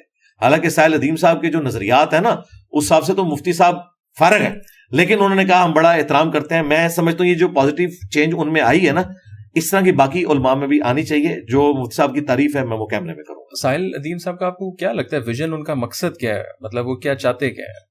نہیں، ساحل ادیم صاحب نے کچھ بھی بدنیتی کی وجہ سے نہیں کیا. نہیں، ایز این ہول ان کی آئیڈیالوجی کی آپ کو کیا سمجھ آتی ہے؟ یہ ان سے جا کے پوچھے. اس کی وجہ یہ ہے کہ مجھ سے آپ کسی کے نظریے کی کوئی بات سامنے رکھ کے نا کہ وہ یہ کہتا ہے، آپ بتائیں کتاب و سنت کیا کہتی ہے، اس کو تو میں ریبٹل ضرور کروں گا. لیکن اگر آپ اوور آل پرسنالٹی مجھ سے پوچھیں گے کہ خلیل الرحمان قمر صاحب کیا چاہتے ہیں، جنرل آصم منیر صاحب کیا چاہتے ہیں، اور مفتی طارق مسعود صاحب کیا چاہتے ہیں، اگر میں اس طرح ڈسکشن کروں گا نا تو ہو سکتا ہے میں نیگیٹو چیزیں زیادہ بیان کر دوں، پازیٹیو سکپ ہو جائے. مجھ سے آپ ان پرنسپل ٹاپکس پہ پوچھ سکتے ہیں کہ فوج نے جو یہ کیا یہ صحیح ہے یا غلط ہے، فلاں پولیٹیکل جماعت نے جو یہ کیا یہ قرآن و سنت کی روشنی میں صحیح ہے غلط ہے.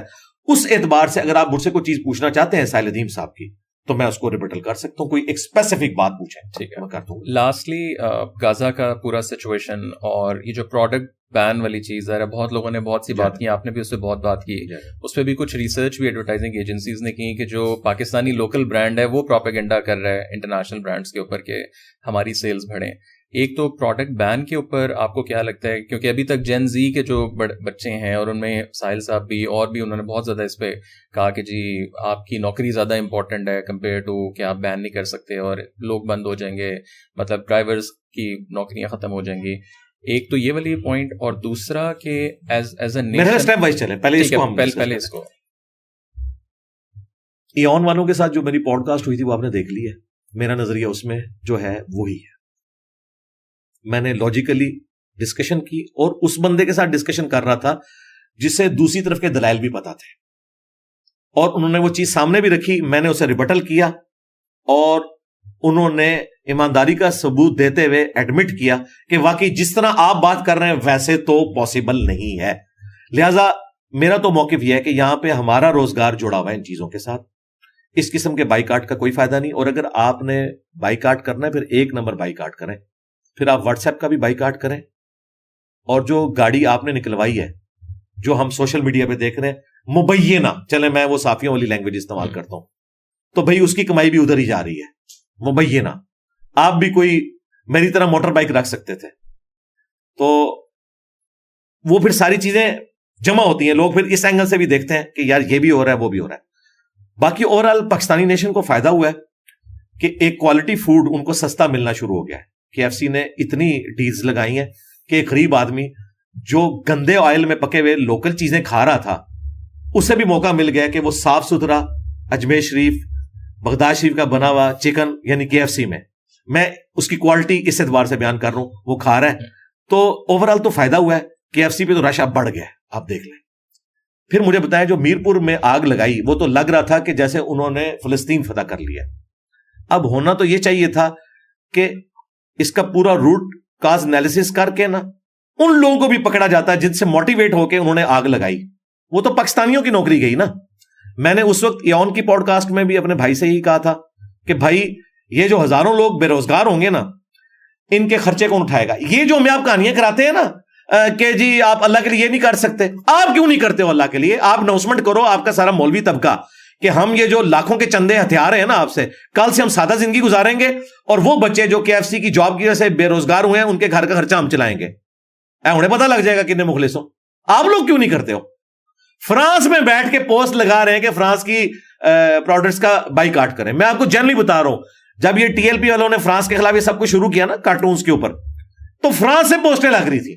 تو میں نے اس وقت بھی کہا تھا اللہ کے بندو سب سے پہلے تو واپس آنا ہے. پھر آخری بات مجھے بتائیں, آج تک کسی مولوی نے یا اس قسم کے موٹیویشنل اسپیکر نے جس کو کبھی فائنینشلی اس کی کاز کے لیے سپورٹ کیا جائے یا کسی بھی جماعت کو سپورٹ کیا جائے, انہوں نے آج تک کسی بندے سے پوچھا کہ تیرا سورس آف انکم کیا ہے؟ ہو سکتا ہے اسے ریمیٹنس آتے ہوں باہر سے, اور آتے بھی ہیں, زیادہ پیسہ وہ لگاتے ہیں. مولوی نے کبھی نہیں کہا کہ میں ڈالر اور پاؤنڈ نہیں لوں گا, صرف ان لوگوں کی کمائی لوں گا جو یہاں پہ ہیں. تو یہ چھوڑ دیں, یہ اپنی اس کاز کے ساتھ مخلص نہیں ہے. باقی فلسطین کے حوالے سے ہمارا موقف ہے کہ اسرائیل نے جو کچھ کیا یہ وہی کچھ کیا جو ہٹلر نے ان کے ساتھ کیا تھا. اس سے بڑی گالی میں اسرائیل کو نہیں دے سکتا. یہ وہ گالی ہے جو ان کی قبر میں بھی ان کے ساتھ جائے گی کہ جو کچھ ہولوکاسٹ میں تمہارے ساتھ ہٹلر نے کیا نا, اس وقت ہٹلر کی جگہ تم آ گئے ہو اور مسلمانوں کو تم نے جو ہے وہ ان یہودیوں کی جگہ کر دیا ہے جن کے لیے 100 فیکٹریاں بنائی گئی اور انہیں ظلمن قتل کیا گیا. ہم ہٹلر کو بھی کنڈیم کرتے ہیں.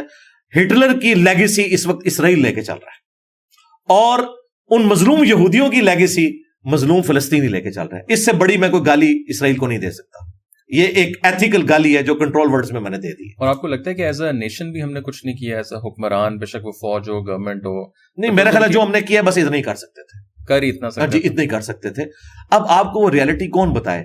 بات یہ ہے کہ اس میں اگر ہم یہ نہیں سمجھ رہے تو اس میں بھی میں میرے عزیز ہم وطنوں انہی کو مجرم سمجھتا ہوں. انہوں نے ملی ترانے چلا چلا کے ٹی وی پہ جو پکچر پیش کی تھی نا اپنی اور پاکستان کی ایک اسٹرینتھ, حقیقت بات ہے کہ وہ انڈیا تک بھی مشکل سے ہی چلتی ہے, بجائے کہ ہمیں ورلڈ لیڈر بنا کے پیش کیا جائے اور اسلام کا قلعہ. حقیقت یہی ہے جتنا اس وقت ISPR نے کیا نا بس اتنے جو گئے ہم, اس سے زیادہ نہیں کر سکتے. یہ ایک ریالٹی ہے, میں نے بار بار بتایا پاکستان کا ڈیفنس کا نظام ہو، پاکستان کا باقی، یار ہم تو 1 مہینے کے لیے بارڈر پہ اپنی فوج نہیں رکھ سکتے.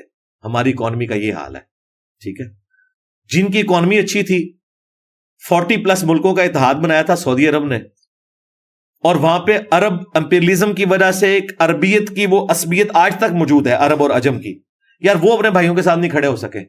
ہم تو شاہی کوئی نہیں. اس کے ہیڈ بھی ہمارے جنرل صاحب ہی ہیں. ہاں وہ دیکھ لیں، اور وہ بھی وہ تلوار اٹھا کے ناچتا ہی رہا ہے، کر تو کچھ نہیں سکا. بس ان کا ناچ گانا دیکھ لیں. تو میں اس میں سب سے بڑا مجرم سعودی عرب کو سمجھتا ہوں. ان کی جتنی پاور تھی نا، دیکھیں امریکہ کو بھی ہلا کے رکھ دیتے ہیں وہ. پھر رشیا کے جب سے وہ قریب ہوئے، میں حقیقت بات ہے کہ ایک تگڑا ان کا اتحاد بنا ہوا ہے، لیکن وہ کچھ بھی نہیں کر سکے. پاکستان کا نمبر تو بہت بعد میں آتا ہے. پھر طیب اردغان، وہ بھی بیان کی حد تک تھا، اب وہ بھی آنا بند ہو گیا. اسی طرح ہی ہونا تھا. یہ شروع میں چیزیں ہوتی ہیں، بعد میں لوگ بھول جاتے ہیں، سیدھی سی بات ہے. پاکستان اتنا ہی کر سکتا تھا، لہذا پاکستان سے ہمیں کوئی گلہ نہیں ہے. گلہ یہ ہے کہ آپ نے جو اپنی پکچر ٹارزن والی پیش کی تھی نا، آپ وہ نہیں ہے. یہ نہیں کرنی چاہیے تھی. لیکن اگر آپ کہیں کہ یہ مانیں کہ ہم یہ کچھ نہیں تھے، تو وہ تو آپ کو پتا ہے کہ ان کے جینز میں نہیں ہے اپنی غلطی کو ماننا، اس لیے وہ کبھی مانیں گے نہیں. لیکن حقیقت ہے، اپنے بچوں کو بتائیں کہ ہم اتنے جو گئی ہیں، یہی کچھ کر سکتے ہیں. اور یہ جو لوگ کہانیاں کروا رہے ہیں نا، ان کو جوش دلا رہے ہیں کہ اٹھو اور جور شرم چلے جاؤ. کیا کرو؟ ڈنڈے لے کے چلے جاؤ. اور میں نے دیکھا کتنا بڑا ٹروتھ ریویل کیا. اس کی وجہ سے انہوں نے، ان کا مینٹل لیول یہ ہے کہ انہوں نے اس کو بھی گستاخی بنا لیا. میں نے سمجھانے کے لیے بات کی تھی کہ حضرت خالد ابن ولید نے رومنس کو شکست دی مختصر جماعت کے ساتھ، لیکن اسلحہ برابر کی ٹکر کا تھا. کوانٹٹی کا فرق تھا، کوالٹی کا نہیں تھا.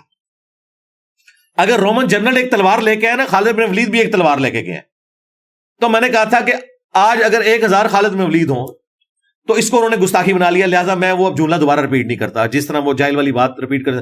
میں کہتا ہوں آج اگر 1000 ہمارے کو جنگجو ہوں جن کے ہاتھ میں تلوار ہو، سامنے سے ایک کلین شیو یہودی ایک جو ہے وہ آٹومیٹک گن لے کے آ جائے، تو یہ کیا کریں گے؟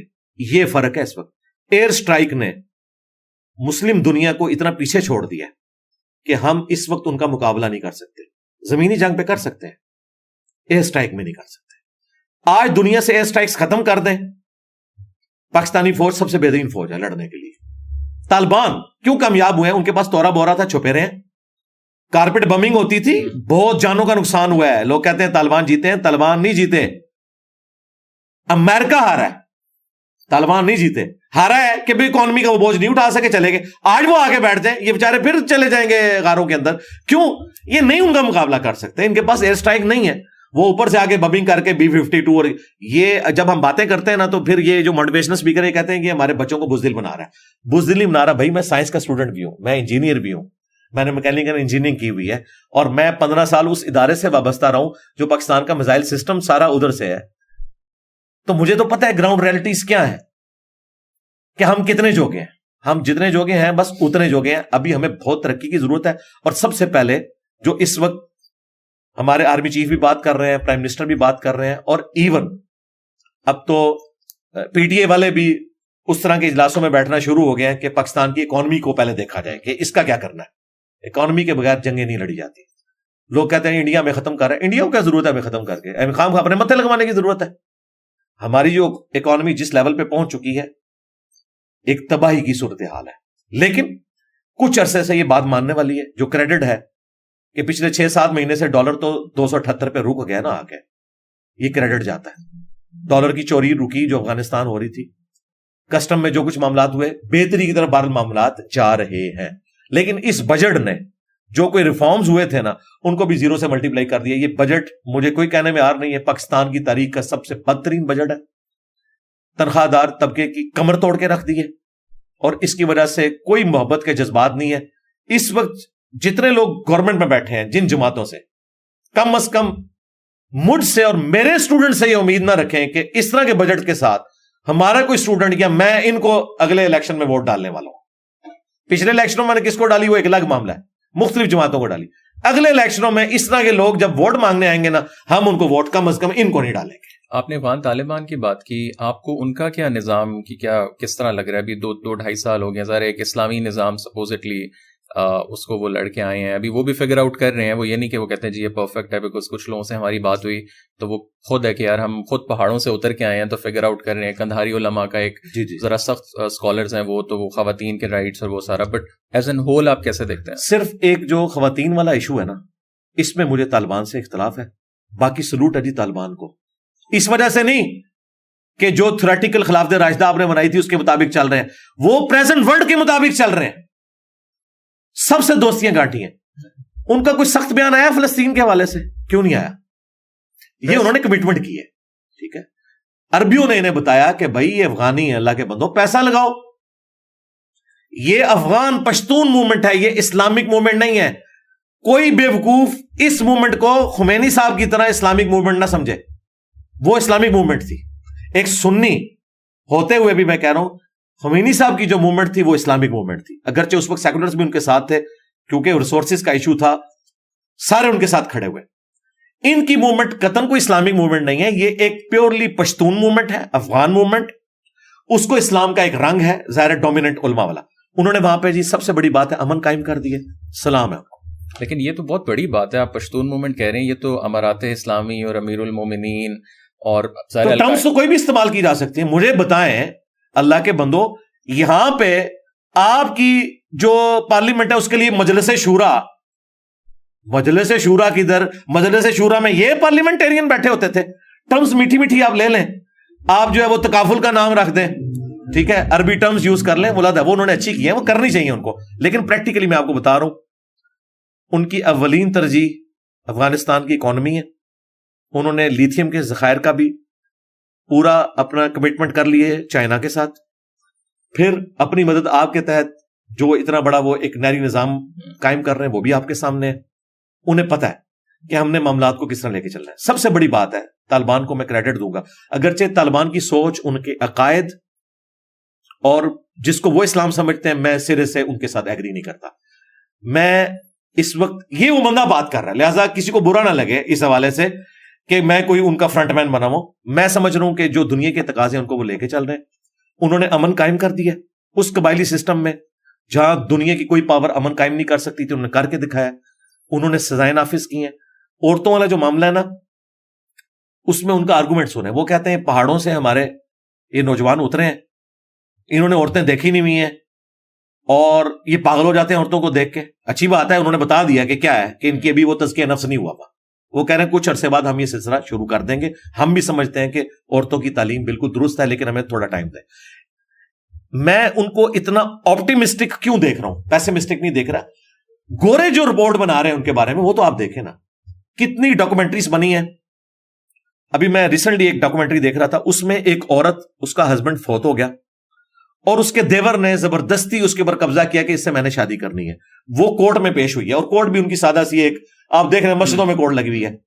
اچھا, میرا دل گواہی دے رہا تھا کہ اسلام کے مطابق یہ فیصلہ کریں گے, اور میں پھر سوچ رہا تھا کہ آج اگر اسلام کے بغیر یہاں قبائلی سسٹم ہوتا نا, تو وہ عورت اسی دیور کو ملتی. لیکن چونکہ اسلام کی چھاپ تھی, اس قاضی نے کہا کہ اللہ نے عورت کو رائٹ دیا ہے, چاہے تو تمہارے ساتھ شادی کرے یا کسی اور کے ساتھ, تم جو اس کی ڈیو وراثت بنتی ہے وہ اس کو دو گے. اور وہاں پہ وہ باقاعدہ اس کی پوری ویڈیو بنائی جا رہی تھی. مجھے اتنی خوشی ہوئی کہ یہ جو طالبان کا پازیٹو فیکٹر ہے, پوری دنیا کی قوتیں مل کے قبائلی سسٹم میں یہ اصلاح نہیں لا سکتے تھے جو طالبان لے آئے, اور وہ اس کو نافذ کرتے ہیں.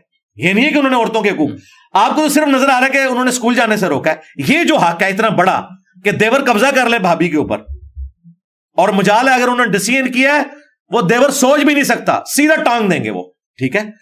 پھر وہاں پہ آپ کو پتا ہے یہ جو ایک لواطت والا معاملہ ہومو سیکچولیٹی کا, زبردستی بچوں کے ساتھ کرتے تھے, اور طالبان موومنٹ بھی شروع اس سے ہوئی تھی. ملا عمر نے جو پہلا, وہ تو بیچارے ایک مدرسہ چلا رہے تھے, انہوں نے جب مدرسوں میں اس طرح کے معاملات ہوئے تو انہوں نے ایک فورس بنائی تھی کہ ان کی اصلاح کریں گے, کہ آپ لوگ اسلام کی بدنامی کر رہے ہیں. اس سے وہ اتنی بڑی موومنٹ بنی.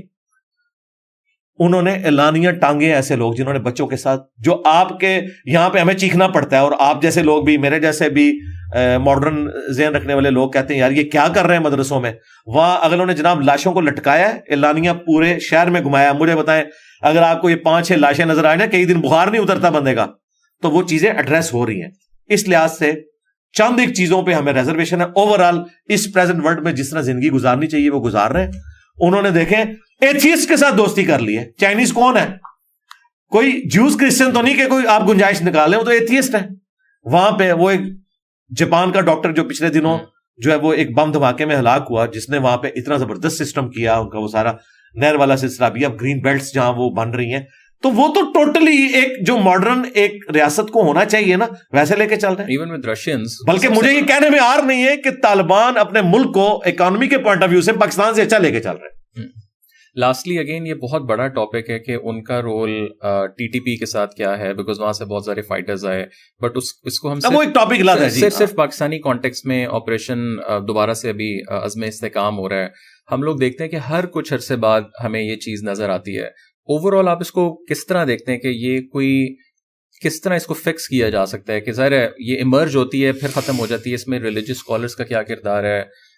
ٹھیک ہے جو افغانستان کے ساتھ تعلقات ہیں وہ تو ایک الگ ہیں, بٹ کہیں نہ کہیں وہ بھی کنیکشن ہے. ہم وہ خوارج جن کو کہتے رہے کہ جی یہ تو انڈیا کی سپورٹ ہے, بٹ طالبان افغان طالبان بھی کہیں نہ کہیں سافٹ کارنر ان کا ہے.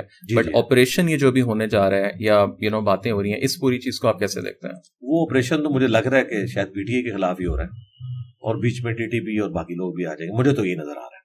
اچھا اب رہا مسئلہ کہ یہ بار بار ہمیں کبھی ضرب عزم, کبھی رد الفساد, کبھی عزم استحکام, تو یہ تو ہماری مجبوری ہے. ہم کمبل کو چھوڑنا چاہتے ہیں, کمبل ہمیں نہیں چھوڑ رہا.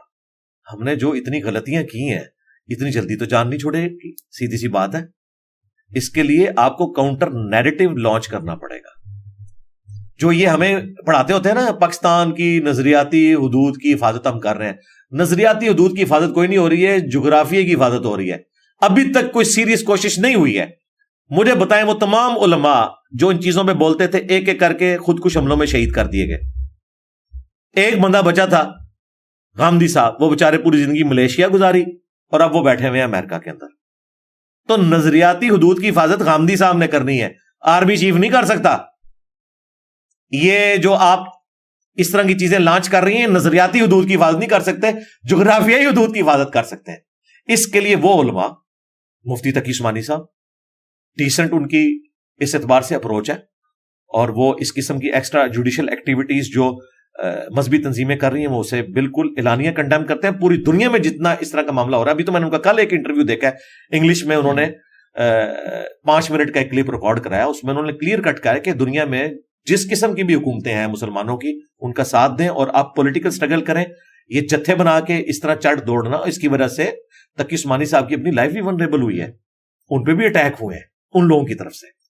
تو اگر اتنی بڑی بڑی پرسنالٹیز کو ان کو فرنٹ پہ لا کے ان کے ذریعے کاؤنٹر نیریٹو لانچ کیا جائے اور پھر لوگوں کو سمجھایا جائے, پھر یہ معاملہ. لیکن وہ ہوا ہے بٹ وہ فیل ہوتا رہا ہے. نہیں کوئی نہیں ہوا. آپ کس طرح کہتے ہیں مجھے بتائیں. 2010 کے بعد کافی زیادہ سرکار اس طرح نہیں ہے کہ آپ نے ایک آدھ کوئی پریس کانفرنس کروا دی, وہ بھی یار مجھے بتائیں جب یہ سری لنکن کو قتل کیا گیا تھا, ایک طارق جمیل صاحب آئے ہیں سامنے, اس وقت جتنی مذہبی تنظیمیں تھیں ٹی ایل پی کے کسی بڑے بندے کا کوئی بیان یہ دلوا سکے؟ کون لوگ تھے وہ؟ ٹی ایل پی کے موٹیویٹڈ لوگ تھے, اگرچہ وہ سمجھتے تھے کہ غلط ہوا ہے لیکن اسے یہ بیان نہیں دلوا سکے.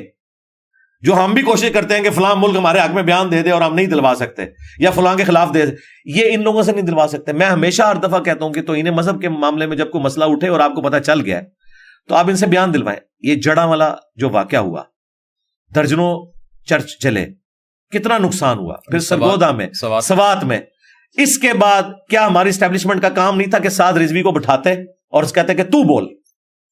اگر یہ نہیں کروا سکے تو آپ چاہے ضرب عزم کر لیں, رد الفساد کر لیں, یا آپ جغرافیائی حدود کی حفاظت کریں گے, نظریاتی حدود کی حفاظت نہیں ہوگی جب تک ان کے بڑے آ کے کنڈیم نہیں کریں گے جن کی پبلک میں سے ہے. یہ ممی ڈیڈی قسم کے مولویوں کے ذریعے بیان دلوانا, مجھے بتایا طاہر شریفی کے بیان کی کیا اہمیت ہے؟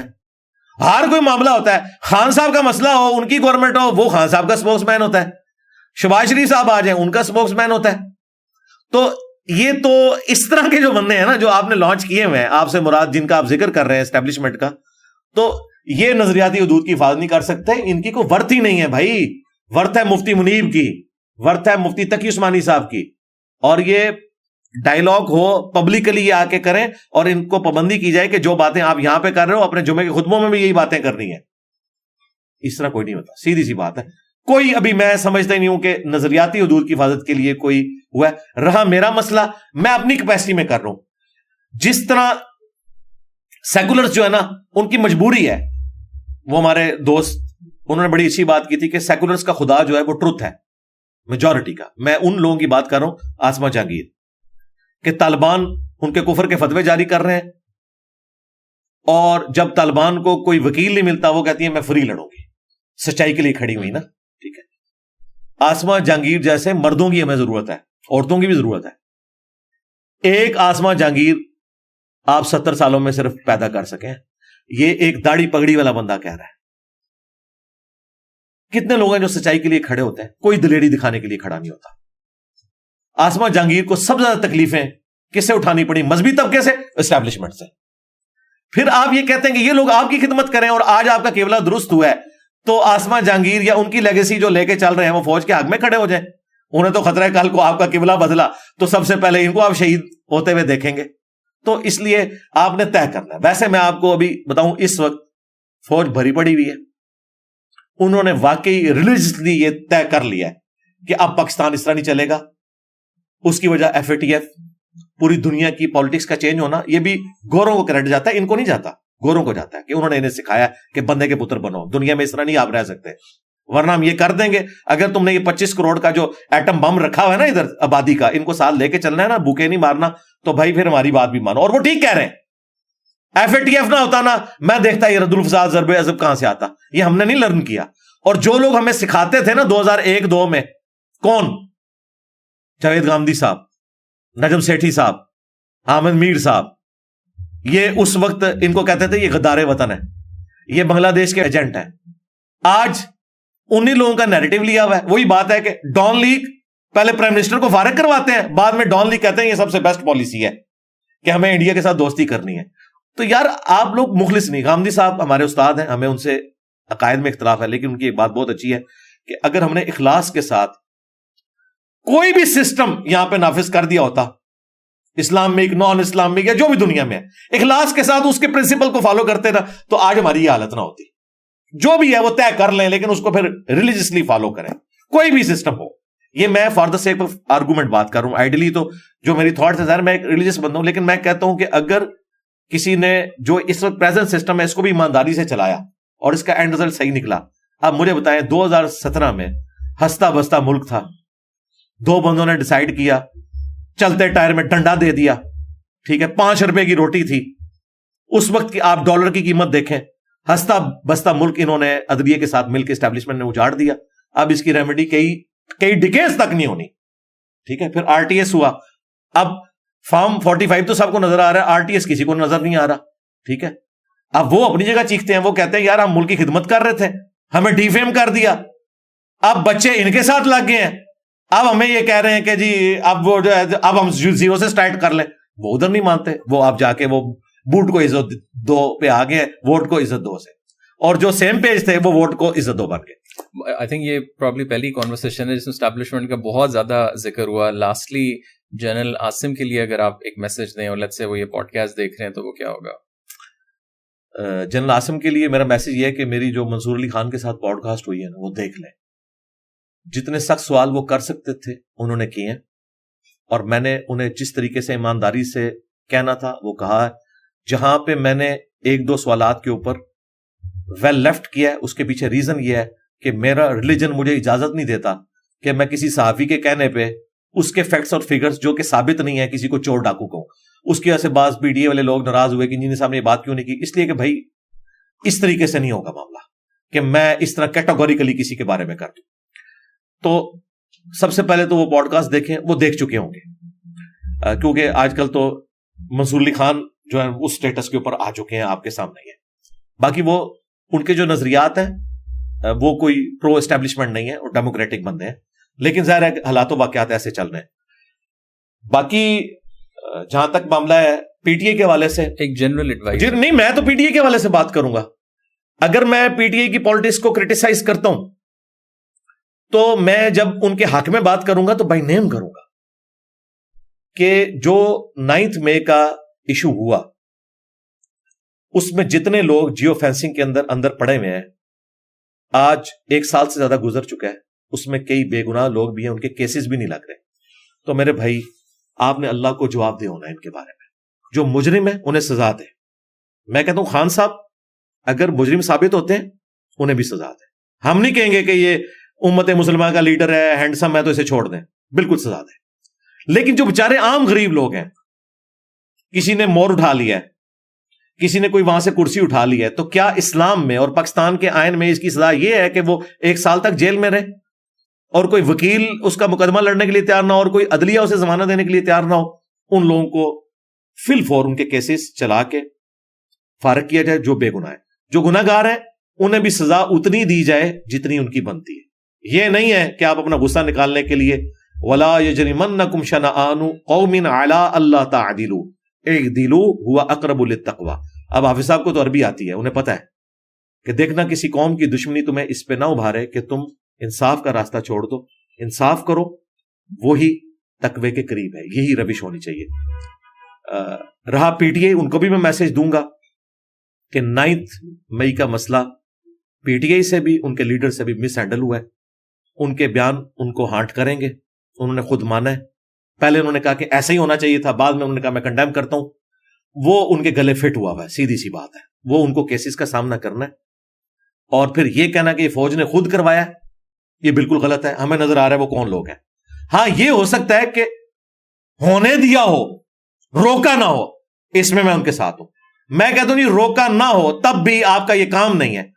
میرے سٹوڈنٹس اگر جا کے کسی اس طرح کی جگہ پہ حملہ کرتے ہیں اور میں کل کو یہ کہوں کہ وہاں پہ پولیس کیوں نہیں تھی, میرے سٹوڈنٹ گھس کے, نہیں, پولیس ہونا نہ ہونا علیحدہ بات ہے. میں مجرم ہوں کہ میں نے اس قسم کی بریڈ تیار کی ہے, میں اسے آن کروں گا اور میرے کوئی سٹوڈنٹ اس طرح کی حرکت کرتا ہے اسے سزا ملے گی. اسلام میں اس طریقے سے کسی کی سزا نہیں معاف ہوتی ہے, علیحدہ بات ہے. تو دونوں طرف سے ایسا معاملہ ہوا ہے. اس معاملے میں جو بے گناہ لوگ ہیں انہیں چھوڑا جائے. رہے باقی, میں ان کے لیے کوئی سفارش نہیں کروں گا. میں سمجھتا ہوں یہ پاکستان کا 9/11 ہے. یہ فوج نہ بھی کہ نا, یہ وہ بندہ کہہ رہا ہے جس کی نوکری فوج کے سے فارغ ہوئی ہے, ٹھیک ہے, جسے اس وقت 11-12 FIRs کا سامنا ہے. اس کے باوجود میں کہوں گا کہ میرے لیے انسٹیٹیوشن کے طور پہ فوج پہلے نمبر پہ. عاصم منیر ہوں گے, کل کو کوئی اور ہوگا, لیکن میں نہیں چاہتا کہ پاکستان کی فوج اس لیول پہ آ جائے کہ عوام کے دل میں ایسی نفرت آئے کہ پاکستان کا حال لیبیا والا ہو. اور اس معاملے میں پہلے نمبر پہ فوج کا کام ہے کہ وہ اپنی پرسیپشن کو درست کرے اور اپنے پرانے گناہوں سے معافی مانگے پبلکلی. نواز شریف صاحب نے تو ہمت کر کے مانا کہ میں بے نظیر کے ساتھ غلط کرتا رہا. عمران خان صاحب نے نہیں مانا ابھی تک, سوائے قاضی فائز عیسیٰ کے کیس میں کہ وہ کیس غلط بنایا تھا. باقی کیسز کو انہوں نے ابھی تک خود ایڈمٹ نہیں کیا. ان کو بھی کرنا ہوگا اور فوج کو بھی ماننا ہوگا کہ ضیاء الحق بھی غلط کرتا رہا, مشرف بھی غلط کرتا رہا, باجوہ صاحب بھی غلط کرتے رہے, فیض حمید بھی غلط کرتا رہا, اور ہم سے بھی اس معاملے میں زیادتی ہوگی. جب تک ہم اپنی غلطیاں نہیں مانیں گے ہم آگے جا نہیں سکتے. یہ کہتے ہیں کہ جی ہم غلطی علیحدگی میں مانیں گے, پبلکلی نہیں مانیں گے. چلے, یہ اگر یہ حرکت کرتے ہیں پولیٹیکل لیڈرز سے, میں ایکسپیکٹ نہیں کرتا یار. پولیٹیکل لیڈرز کا کام ہے, انہیں پولیس گرفتار کرنے آئے وہ سامنے آئے, پیٹرول بم نہ پھینکیں. پھر تو ہم زرداری کو دلیر سمجھیں گے, ہم تو نواز شریف کو اور مریم نواز کو دلیر سمجھیں گے. آپ چھپتے پھر رہے ہیں. میں نے اس وقت کہا تھا خان صاحب گرفتاری دیں, آپ بڑے لیڈر بنیں گے. دیکھیں کتنی بڑی کرامت ہوئی ہے. اس وقت سب سے زیادہ پاپولر لیڈر وہ بن گیا جیل کی وجہ سے, اور رہی صحیح کثر ہمارے یہ جو اس قسم کے عدت کیس نے بنا دی. تو وہ ایک علیحدہ بات ہے, ان کو اوور آل فائدہ ہوا ہے. لیکن یہ فائدہ نیشن کو تب ہوگا کہ خان صاحب نکل کے وہی حرکتیں نہ کریں جو انہوں نے پہلے کی تھیں. وہ چینجڈ ہوں, وہ سیکھیں, اور میرا خیال ہے بہت کچھ سیکھ گئے ہوں گے. ان گرمیوں میں بہت زیادہ سیکھیں گے. اور جو باقی لیڈرز ہیں, مریم نواز, نواز شریف, علی امین گنڈاپور, کن لوگ کس بندے کو ان کے ساتھ ملا رہے ہیں, وہ رننگ ہے, لیکن وہ آپ کو پتا ہے وہ کیا ہے. باقی آپ بلاول بھٹو کی بات کریں, جب عمران خان صاحب کا ذکر ہوا پھر علی امین کا تو ذکر ہونا ہی نہیں چاہیے. وہ عمران خان صاحب دیکھیں کہ وہ انہوں نے کس قسم کا بندہ لگایا ہے, بزدار پلس لگا دیا. ٹھیک ہے, میں تو اس کو بزدار پلس سمجھتا ہوں. ابھی تک انہوں نے نہیں سیکھا. بزدار کی جگہ اگر چودھری پرویز الہی پنجاب کا وزیر اعلیٰ ہوتا نا, نون لیگ دوبارہ الیکشن نہیں تھی جیت سکتی یہاں سے. ٹھیک ہے, اگر ان کو پتا ہوتا کہ ہم نے پنجاب کے ساتھ کیا کرنا ہے تو زیادہ بات. اب آ جائیں آپ اس طرف, جو آپ نے بات کی مریم نواز, بلاول بھٹو, میں سمجھتا ہوں یہ سمجھدار لوگ ہیں. انہوں نے زندگی کے اتار چڑھاؤ دیکھے ہیں, اپنے گھروں میں دیکھے ہیں, اور تکلیفیں کاٹی ہیں انہوں نے. ان کو چاہیے کہ یہ وہ کچھ نہ کریں جو کچھ ان کے ساتھ ان کے مخالفین نے کیا تھا, اور آگے چلیں, سپیس دیں. یہ جو اس قسم کے قوانین پاس کرنا کہ ہم فلاں پہ آرٹیکل 6 لگائیں گے، فلاں یہ کریں گے، بھائی جس پہ آرٹیکل 6 لگا کے کوئی رزلٹ نکلنا چاہیے تھا، جو اس قوم کا بڑا مجرم تھا پرویز مشرف، اس کا تو آپ کچھ نہیں کر سکے. ٹھیک ہے، الٹا جسٹس وقار سیٹھ جنہوں نے ایلیویٹ ہو کے سپریم کورٹ میں جانا تھا، اگرچہ ان کی ڈیتھ کرونا میں ہوئی ہے، لیکن ہمیں تو وسوسے آتے ہیں کہ ڈیتھ ہوئی ہے کہ ان کو مارا گیا ہے ایک دلیر آدمی کو. تو اس وقت تو یہ سارا کچھ ہوا. اب آپ وہ ایپیسوڈ ریپیٹ نہ کریں، کل کو برا وقت آئے گا ان کے اوپر بھی. یہ دنیا میں مکافات عمل ہے اور پاکستان میں بڑی جلدی ہو جاتا ہے. میں نہیں سمجھتا خان صاحب نے کبھی سوچا تھا، یہ نجی محفلوں میں کہتے تھے میرے علاوہ فوج کے پاس چوائس ہی کوئی نہیں ہے، مجھ سے زیادہ کوئی ہینڈسم نہیں ہے، فوج نے جتنی بگاڑ لی ہے نون لیگ کے ساتھ دوبارہ دوستی کرے گی. ان کو جناب عمران خان پلس مل گیا شہباز شریف کی شکل میں، اور میں بتاؤں شہباز شریف کے ہوتے ہوئے عمران خان کی انہیں ضرورت بھی نہیں ہے. اگر شہباز شریف اس وقت بھی مل جاتا نا 2018 میں ان کو، تو عمران خان نے وزیر اعظم بھی نہیں ہونا تھا. اور میں آپ کو یہ انٹرنل بات بتا رہا ہوں، صرف یہ اس کو آپ نے میری پرسیپشن نہیں سمجھنا، یہ خبر بھی ہے اور یہ ریالٹی ہے. اگلے 10 سال کا پاکستان کیسے دیکھ رہے ہیں آپ؟ بس دعا کروں گا کہ اللہ تعالیٰ آسانی فرمائے. کوئی ہوپ ہے آپ کو لگتا ہے؟ نہیں، میں نے تو ایون والے پوڈ کاسٹ میں کہا تھا مجھے تو 500 سال تک کوئی ہوپ نہیں. تو لوگ چھوڑ کے چلے جائیں. اس کی وجہ پتا کیا ہے؟ دیکھیں عمران خان صاحب کی محبت میں جس طرح لوگ گرفتار ہیں، ہر سال لاکھوں لوگ 18 سال کو کراس کر رہے ہیں. یہ ساری کی ساری بریڈ تو خان صاحب کو ایڈلائز کرتی ہے، کیونکہ انہوں نے تو 90s کا زمانہ نہیں دیکھا ہوا، ورنہ ان کو پتا ہوتا کہ اس وقت کون بی ٹیم تھی، بعد میں کون بی ٹیم بنا. تو یہ وقت جو گزر رہا ہے، اگر خان صاحب زندہ رہے اور وہ جیل سے باہر آ گئے تو پھر اس ملک میں سٹیبلٹی والی کوئی چیز آپ کو نظر نہیں آئے گی، سیدھی سی بات ہے. اور یہ فوج کو پتا ہے، اس لیے وہ اندر ہے. تا وقت ہے کہ ان کی کوئی گارنٹی دے، ان کی گارنٹی تو کوئی بھی نہیں دے سکتا. حقیقت بات ہے، کیونکہ ان کی زندگی یو ٹرن سے عبارت ہے، وہ کسی ایک بات پہ بھی قائم نہیں رہتے. اسی لیے ہمیں ان کی مظلومیت تو نظر آتی ہے. فوج کی بھی مجبوری دیکھیں، وہ بھی کہتے ہیں کہ بھائی اس کو باہر نکالیں تو پھر آپ کو پتا کیا کرے گا، باہر کے ملک بھیج دیں تو کیا کرے گا، یہ اندر بیٹھ کے یہ کچھ ہو رہا ہے تو باہر آ کے کیا کرے گا. اس کے لیے بھائی پھر کعبے کی چھت پہ کھڑا ہونا پڑے گا عمران خان کو بھی، نواز شریف کو بھی، اور چیف جسٹس کو بھی، اور آرمی چیف کو بھی، اور پبلکلی اپنے گناہوں کی معافی مانگنی ہوگی کہ کس نے کہاں کیا کیا غلط کیا، اور گارنٹی دینی ہوگی کہ اب ہم ایسا نہیں کریں گے. پھر کوئی آگے معاملہ چل سکتا ہے. ادروائز تو مجھے تو نظر آ رہا ہے کہ معاملات کوئی زیادہ بہتری کی طرف اتنی آسانی سے نہیں آئیں گے. اگرچہ اس وقت کوشش ہو رہی ہے لیکن اس میں کافی زیادہ ٹائم لگے گا. میں اس وقت ملک کو، یعنی ایک پولیٹیکل جو وکٹمائزیشن ہو رہی ہے، اس کو اگر سائڈ پہ رکھے نا، اکانومی کے پوائنٹ آف ویو سے ایک بجٹ والی جو مس ہینڈلنگ ہوئی، ظاہر وہ ایک مجبوری والا معاملہ IMF کا، اور یہ شروع کہاں سے ہوا، وہ خان صاحب تو بیچ میں سے نکل ہی گئے جنہوں نے قرضہ لیا ہوا تھا.